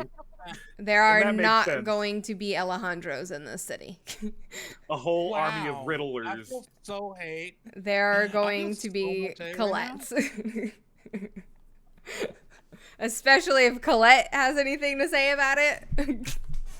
She's What, you don't like, want a yeah, city no. full of Brujas that just tell riddles to everybody? No, I'm not talking about the riddles. I'm talking about the blatant disrespect and disobedience. Colette's gonna be like, yeah, no. Cute, cool story, bro, but there's lots of other cities in no. this world. Go live in one of those. Bye. Get out of my face. Oh my god, hilarious. I'm dying. She's not gonna put up with that nonsense. No, and again, like I like Vampire and the Masquerade and its introduction to just saying that this is just a guideline. You do whatever Right. the fuck you want. Like before the V5, like Brujas were still like pretty involved with the Camarilla. There were definitely a good amount of Brujas like scattered everywhere. Like there were independents, I guess it wasn't anarch necessarily, and the Sabbat. So like you could see them unanimously a little bit everywhere. So you do whatever you want, Jenna. It's your world. You know what I mean? Mm-hmm. Yeah, no, I think that it's silly to be like, oh, this clan only goes with this thing, and I'm like, no, that's too limiting. I think that stunts creativity if you do something like that, and there's always exceptions to the rules, you know. So I mean, Exactly. you gotta do what you want to do, right? Like, you're gonna have Camarilla Brujas, you're gonna have independent Brujas, you're gonna have Anarch Brujas. You're gonna have rogue Ventrus, bitch. I First mean, turn enemies. everything that happened with Lindsay is not a surprise to me at all. I feel like that's very in Ventru nature to be power hungry and try and Oh, yeah. overthrow leadership. Definitely. That's how a lot of Ventrus rise to power, is they take over other people's positions. They're They schemers. strong arm their way. Out. Yeah, no. Fox, you Pedro know is that gonna never happen. making an appearance in any of our role play. I'm sorry. Spoiler alert, he is the next prince. Oh my god. I quit. I resign. Gotta go. God. We're leaving, and some members of that clan be like, "But the Camarilla have so much, such comfy chairs." Yeah, there are like people that don't want to leave because it's all they know. You know what I mean? Yeah. Even if they don't necessarily believe in the same things, or like, I mean, that's just life in general. There's people that are like that too. You get complacent and you're like, but this is it, this is easy, like I'll just stay here, I'm good, I'll sit in the comfy chairs. Exactly. Or couches. Yeah, comfy couches. And yeah, it really is, it's the safer option, and it's the most I don't know if I guess experienced would be the right word, but like it's the most Stable. yeah, I guess you Well, yeah, could I say think stable. it's because Yeah. I Yeah. think it's because of the structure. It is like the Camarilla is extremely structured, right? That's Right. what the Anarchs hate. That's why definitely the Sabbat hated the Camarilla, because they are totally against any type of restraints anyway. Right. So like I feel like it's because again of this complete rigid structure that saves them from like putting themselves in situations that will reveal who they are and like will put them all in danger, you know? Mhm. Like the Camarilla, you do one fuck shit, you're decapitated usually, or at least you're out of the city. Yeah. You know what I mean? One or the two. Like the Mhm. it's like everybody knows the law, and they know what's going to happen if you break the law.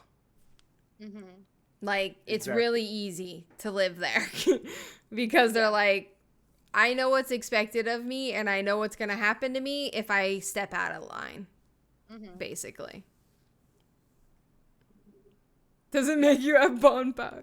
I can do this. I can do this. Like you have like this big Dude. bonfire, and you're just trying not to be Oh afraid. yeah. Oh yeah. There's like ceremonies for Sabbat and like kind of like ritualistic stuff that involves like stuff like that.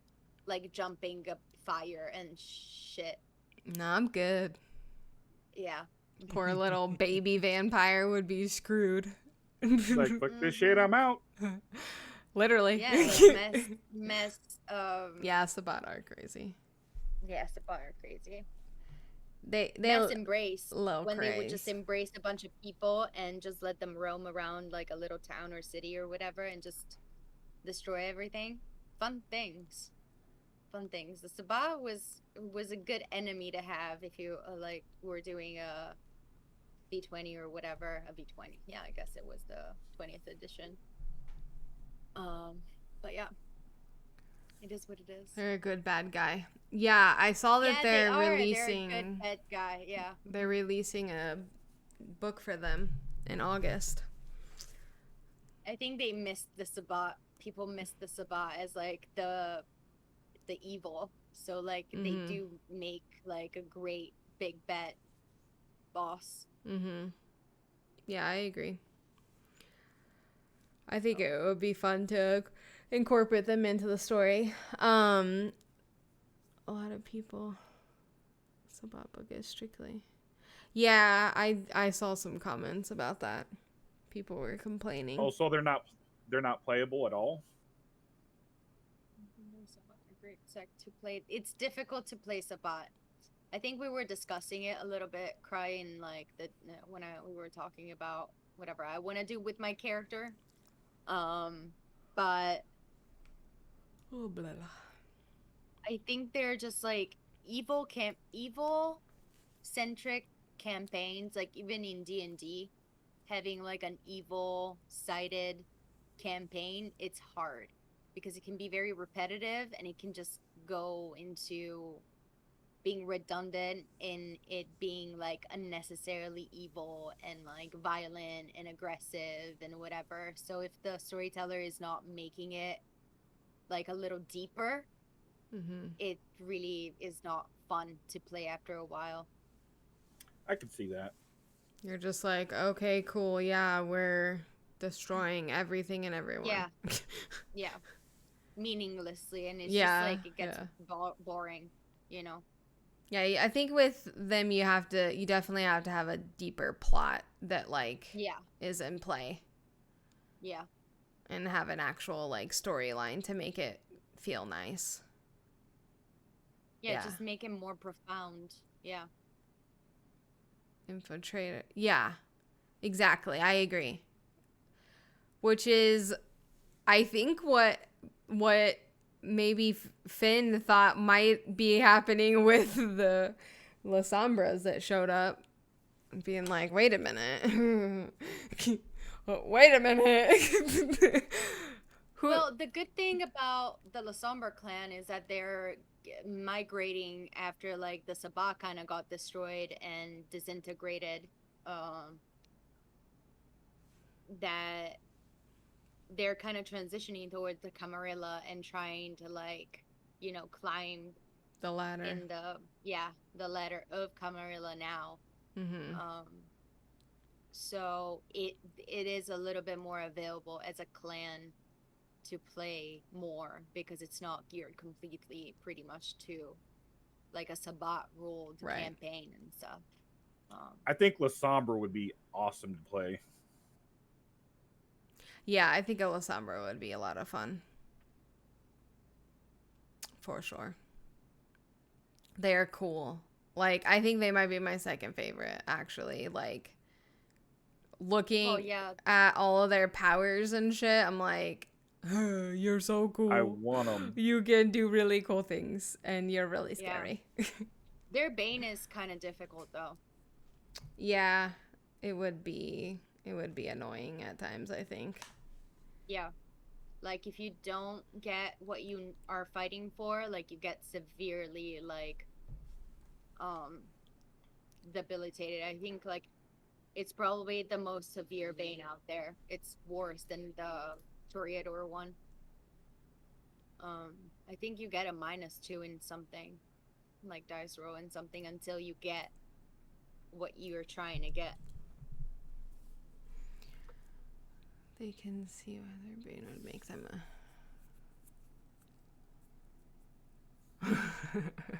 come on in. Yeah, exactly. And I agree with you, Ivy. You do need light with the dark. You need to have it's good to have a balance in that kind of stuff. Also, in regards to next season, which I'm not going to go into a whole lot of detail because they don't even know this information yet, but our focus is going to change. We're going to do a 2-year time gap between the ending of this season and the beginning of the next season. So our coterie, which will be Nyx, Sparta, and Mimsy's new character, because Alejandro will not be returning for season 2. He's going to have a new character that, if you want to introduce whatever you have ready for him. I mean, the new character, Alejandro is doing his own thing. He's taking care of some business. The new character is going to be a Ventrue. His name is going to be Max, or Maximilian de Courtois. Ooh, love it. Dance. I know, right? It was totally not taken from the last name of a soccer keeper. Soccer goalie. He was Napoleon's right hand man. Napoleon. Mm-hmm. Bonaparte? He's old. Yes. Oh, he's really old. Oh my god, that's gonna Yeah, be just hard. Character I'm still review. working on the character sheet for him. So that is going to be the new character that I'm going to be playing.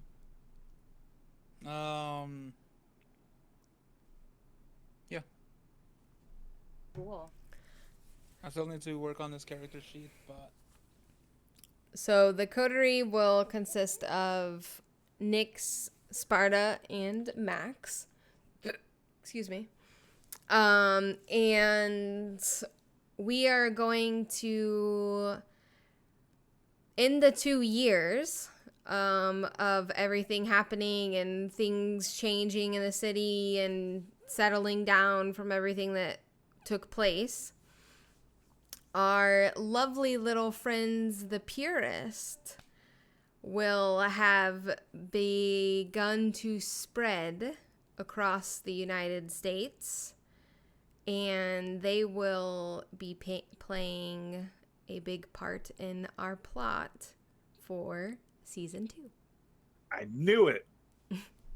That was Ooh, actually this- one of the questions I wrote down. Oh yeah. So Yeah, for those I was going to ask about them. because they sort of just disappeared, and I did that on purpose because I was like, this is actually really good, because I knew that they weren't like involved in all of the shit that was going on. They just were. You were actually Showed up. right in the sense that they were following Isaiah, and they were hunting Isaiah, which led them to New Orleans. So I was like, this would actually be really good for season 2. So I'm going to remove the Purist from the equation because there's already enough shit going on. And we can focus on a cool storyline with the Purist in season 2. So that's Hell why yeah, they okay, sort of fuck. like disintegrated into nothing. Which of you will come back with a goatee? Wait, which one of you will come back with a goatee or a ponytail? Sparta's already got a beard, so Maximilian will more than likely have long hair. I just need to fix a wig for that. Ivy, I don't think I will have as hard of a time with Max as I did Alejandro. Because Max is a Ventru and he's fucking old. He's going to follow the rules a lot better than Max. Oh yeah, it's in their Even absolute Alejandro. interest to He be probably that way. holds a lot of the same like things of not trusting modern technology and things like that, and like he probably thinks a lot like some of the leaders of like- the Camarilla. it's gonna Like- be interesting. The thing is, Alejandro like was younger, much younger than what Max is, and Alejandro was a little bit more of a rebel and always was. Even in his living life, he was a rebel. He's calmed down the past 2 days in the city, but he still isn't gonna be as much of an issue as Alejandro was before that little click in his head that where he started changing. So Max is definitely not gonna be as much of a. He might be a little bit high on himself, but he's not confrontational in the sense of, bitch, I want fucking answers. Well, he is gonna be dealing with 2 babies, and he's really old. Oh fuck me, like. Isn't now I can make him? I can make him a Google, right? what? A ghoul or a thin blood, maybe. Oh my god. No. Nah, Actually, it'll be alright. if Thin Blood would not be a part of a coterie, most likely. Not in our Plus, they're setting. banned. Oh yeah, they're banned Yeah, from our no. city, so They're banned from the city, so you I can't, forgot we can't we really did that. have it. Oops. Yeah. Yeah. No, but Yep. yeah, like I said, Max is not gonna be as confrontational as Alejandro was, cause he's actually gonna be a Camarilla. Yeah, coterie pet, exactly. Cry. Camarilla Ventru. Sunny the Fangless Vampire. Yes. Sonny the Fangless. That's funny. This is our mascot. No, he's not that old. His humanity is not that low. I believe his humanity is gonna be around 4. No, his Or also- humanity would have to be higher than that. Well, You Or sure? five? he's not that Yeah, old. no. It would be like 5 because he's only 200 years old. He's not that old. Like Ashley, he's the same age as Ashley and Penelope, and their humanity is at 5. Yeah, I think it would be probably 5 as well. Yeah, 'cause, he's not that Ashley- old, you guys. It's not like he has like humanity 3. Yeah, 5 or 6 exactly.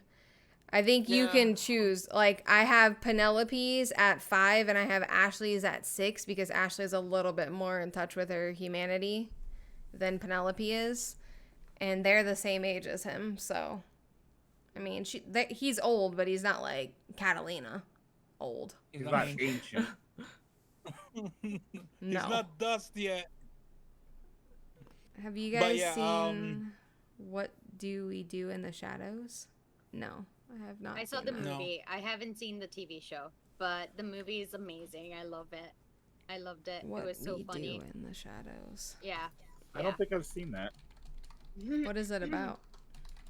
It's vampires. It's a mockumentary comedy horror television series created by German Clement that premiered March 27, 2019 on Fox. No, it was like originally it was a movie. Originally it's a movie. Yeah. Well, What's up, Nikolai? What's up, Warfox, by the way? Also, they appreciate the generation as more flexible generation as a mandatory background. Yeah, so that was one thing. Like, generation doesn't necessarily reflect age as well. Yeah, I am an 8th generation 2-month-old vampire. Yeah. And I'm a 10th 2-year-old vampire.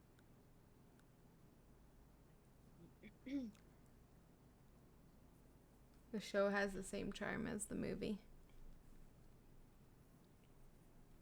I never heard of it. 12th generation vampires in the Dark Ages setting. I can't understand that if they did like armies of vampires, like popping vampires to like Dark Ages is like way back in the day. Mm-hmm. Hey, Jess.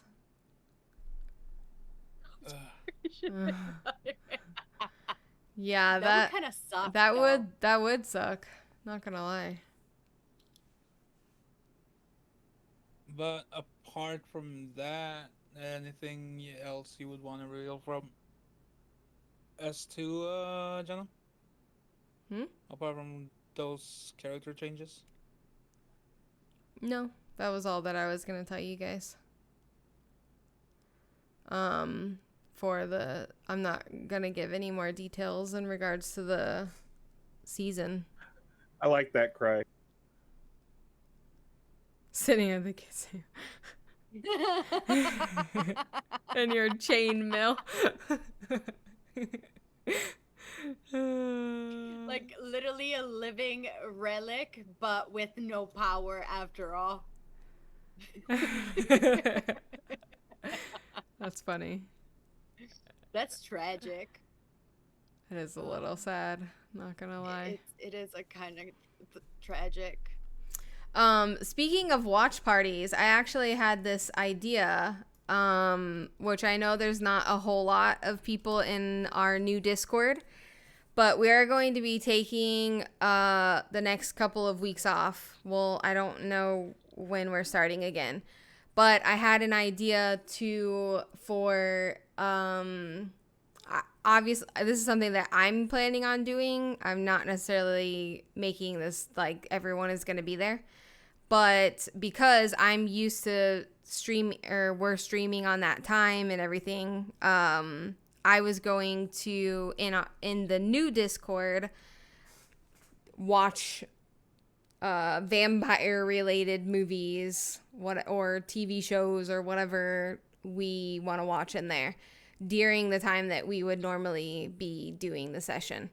So if you guys are interested, you can hop into the Night Prophecies Discord, and I will be doing that on this coming Saturday, and then however many weeks we take off, I'll just hop into the Discord and we can watch shows and movies and stuff together. Whoever wants to hang Hell out. yeah, I'm down. I like that idea. Vampires, sign me in. The only thing I download is Kindred. No. Oh hell no. Definitely. Fuck that show. Hell no. Nope. That show made me sad. I was like, this is That just is depressing. I'm Abomination. like, I want to rewrite it so bad. Yeah, Like, I it want to rewrite it so bad. just Yeah, is- Kindred the Embrace. I wanted to like it, but no.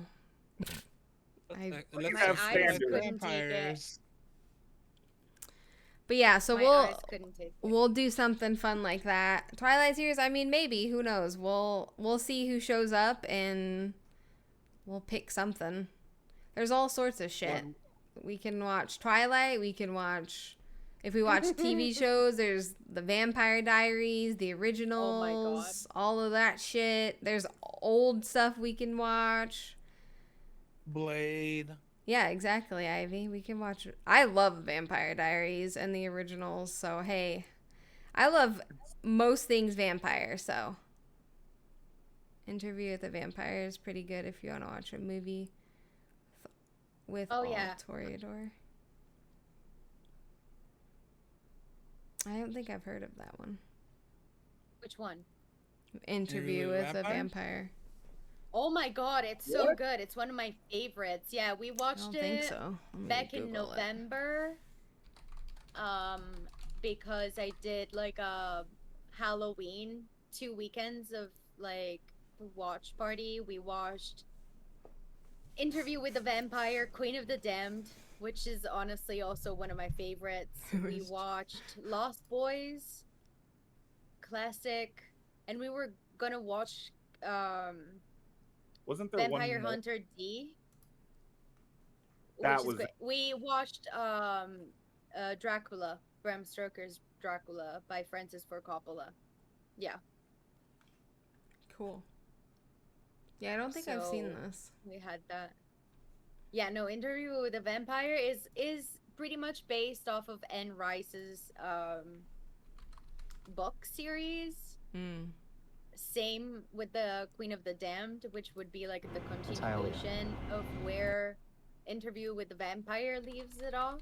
Sorry, guys. So good. That's actually how So I good. came up with Sparta's last name, was from Interview with the Vampire. Instead of Lestat, I did Lestrade. Cool. But yeah, there's loads of shit that we could watch. So we'll figure it out, and whoever is interested, hop into the Discord and we can hang out and do that during the session time. I just thought it would be a fun way, since I personally won't be doing anything anyway during that time. And it's time that I have had set aside for the session, but I figured we could hang out for a few hours during that time and watch some movies or something. There is a great Korean movie by the same director that did Old Boy called Thirst, which is great. It's a vampire priest. really well done. There's the Swedish, is it Swedish one? Let the right one in, which like they remade it as a terrible American version. Well, of course. But it's really, really fucking good. The original one. Yeah, there are like the classic From Dusk Till Dawn, which is great. There's Priest. It's cheap, but kind of cool. Yeah, there's a bunch of shit. I guess I know more vampire movies. Nosferatu. Oh yeah, there's a 1920 Nosferatu. Dracula Dead and Loving It. We'll mix it I up. mentioned the other day, We'll do some old stuff. We'll do some funny stuff. We'll do some serious stuff. Yeah. We'll do everything. Just you guys get in the Discord and we'll have some fun. Be there or be All square. right, Ivy. Bye, Ivy. Yos. If you need ideas, throw in some Japanesey stuff. Yeah, we'll do some Asian Vampire- stuff. Vampire Hunter D is really good. I'm sure we can find Vamp- all the things. We'll do all the things. So as we're closing up, does anyone have any more burning questions about this season? Anything you want to know? Anything that wasn't answered? I was gonna ask, as like we had a little bit of an introduction for Memzi's new character. I mean, he's still figuring it out, but like Steve, like have you thought about what Sparta is going to be doing in these 2 years? Yes, and I actually have kind of a question involved with that, because at the end, Colette said, "You found a home here." So is Sparta officially welcomed into the city? Yep. I was going to tell you about excuse me. About that I just hadn't had a chance, but yeah, he basically the way that it will work is he'll either be able to choose between living in the Ventru domain where Leo and Lizzie live, or living in the Bruja domain. And then that brings up the second question. Me and Fen have been talking about this off and on for the past couple of weeks, but I didn't want to ask it till after the final episode, or even just mention it.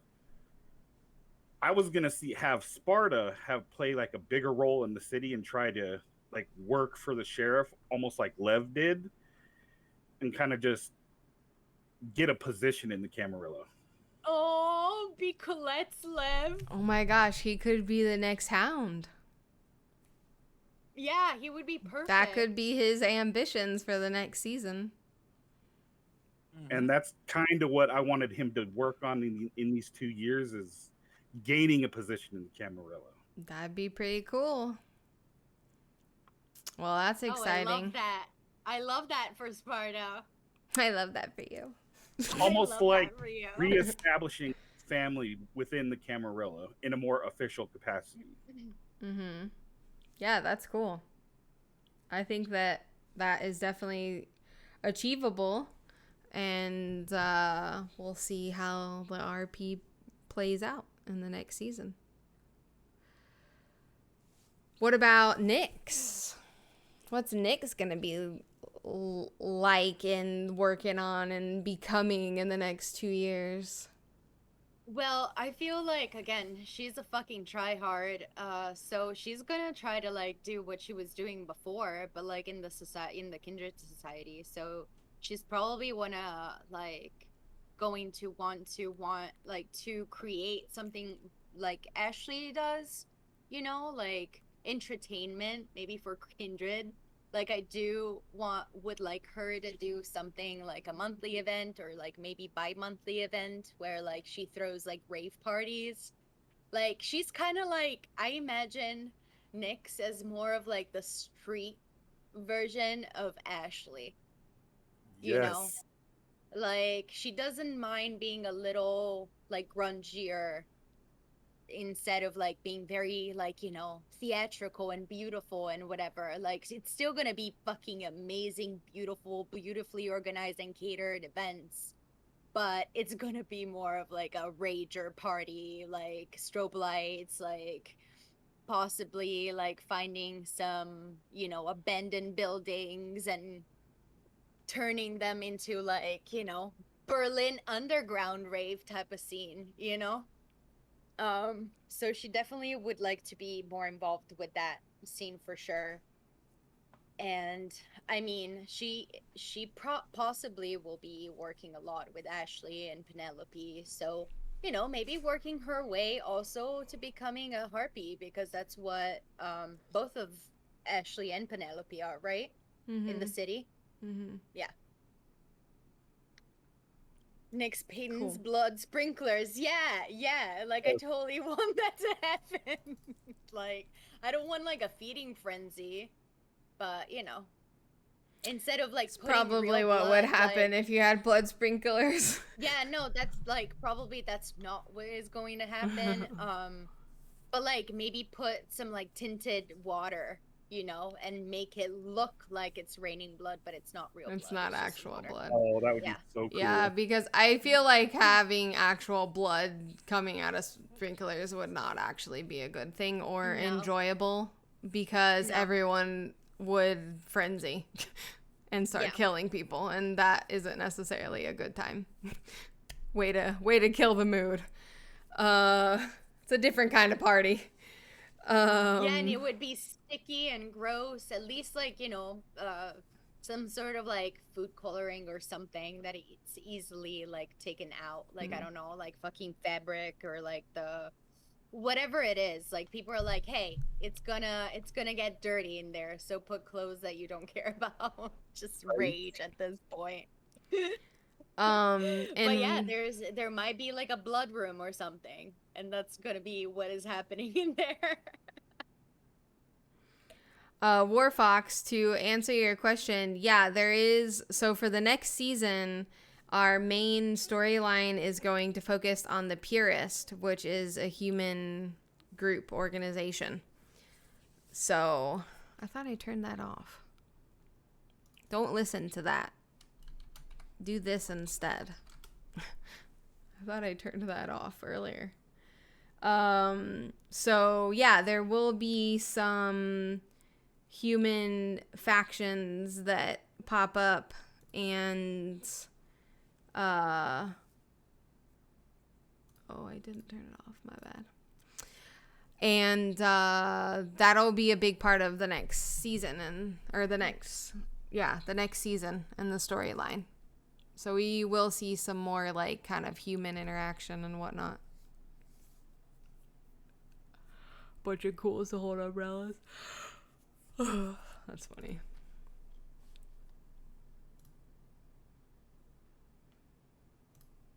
Of goals to hold umbrellas. Not a regular here. And hello, heavy dude. I thank you for stopping by. The human group which hunts vampires for ages. So to explain the Purist for you guys that weren't here earlier in this season, the Purists are basically a group of like religious radicals that want to pure the earth of all evil, and they somehow, it hasn't been revealed, know about vampires, and their group is like hellbent on killing vampires and destroying vampires because they're the ultimate evil according to their beliefs. So that's who the Purists are. This is not anything that exists actually in this. This is something I made up, like a group that I made up.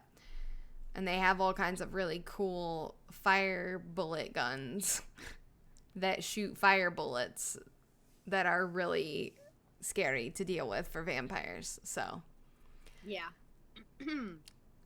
but yeah, so that's who we'll be dealing with.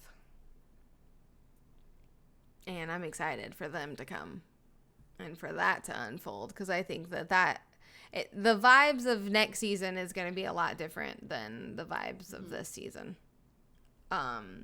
Especially because our coterie, one thing to remember is that for the next 2 years that we're role-playing our coterie, so these three, Nick, Sparta, and Max, will have been working together for the next 2 years. They have experience as individuals, but also experience as a coterie and as a group.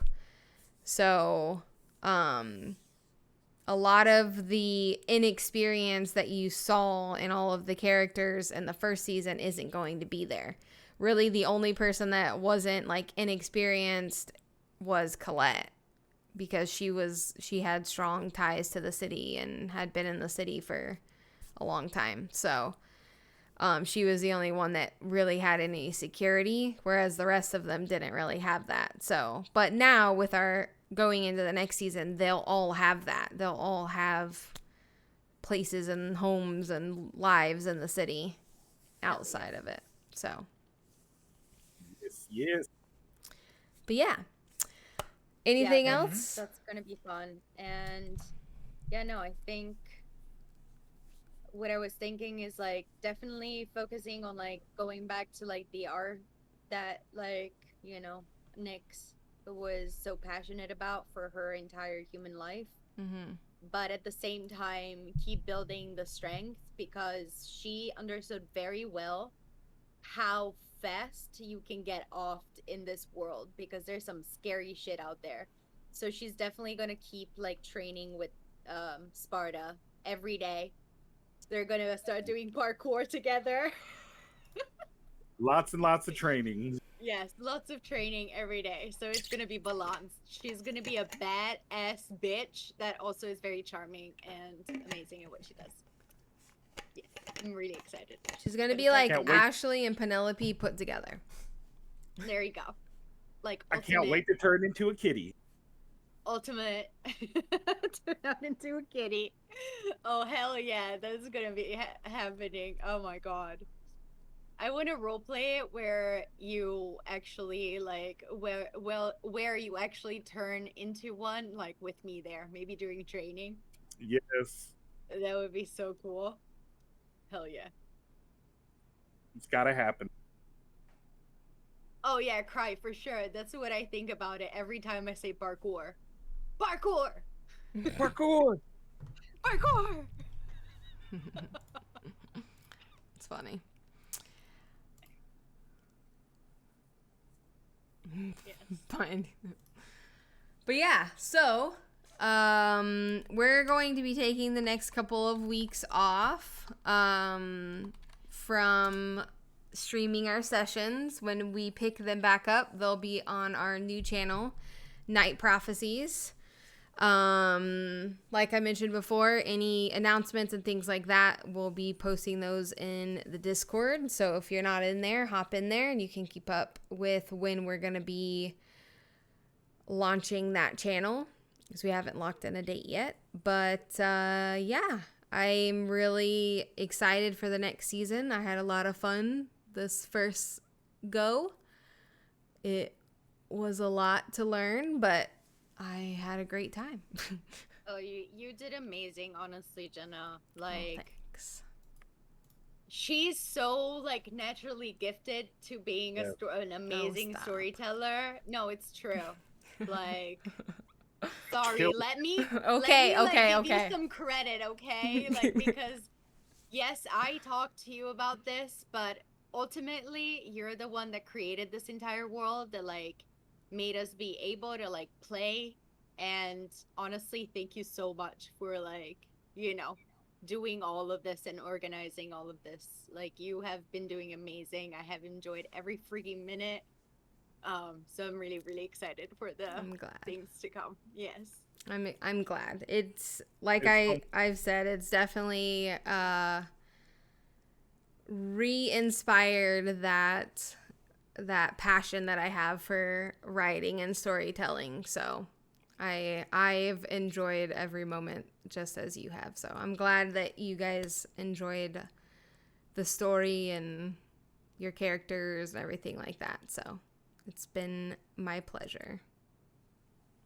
It's been an amazing adventure. Thank you so much. Yes, thank you.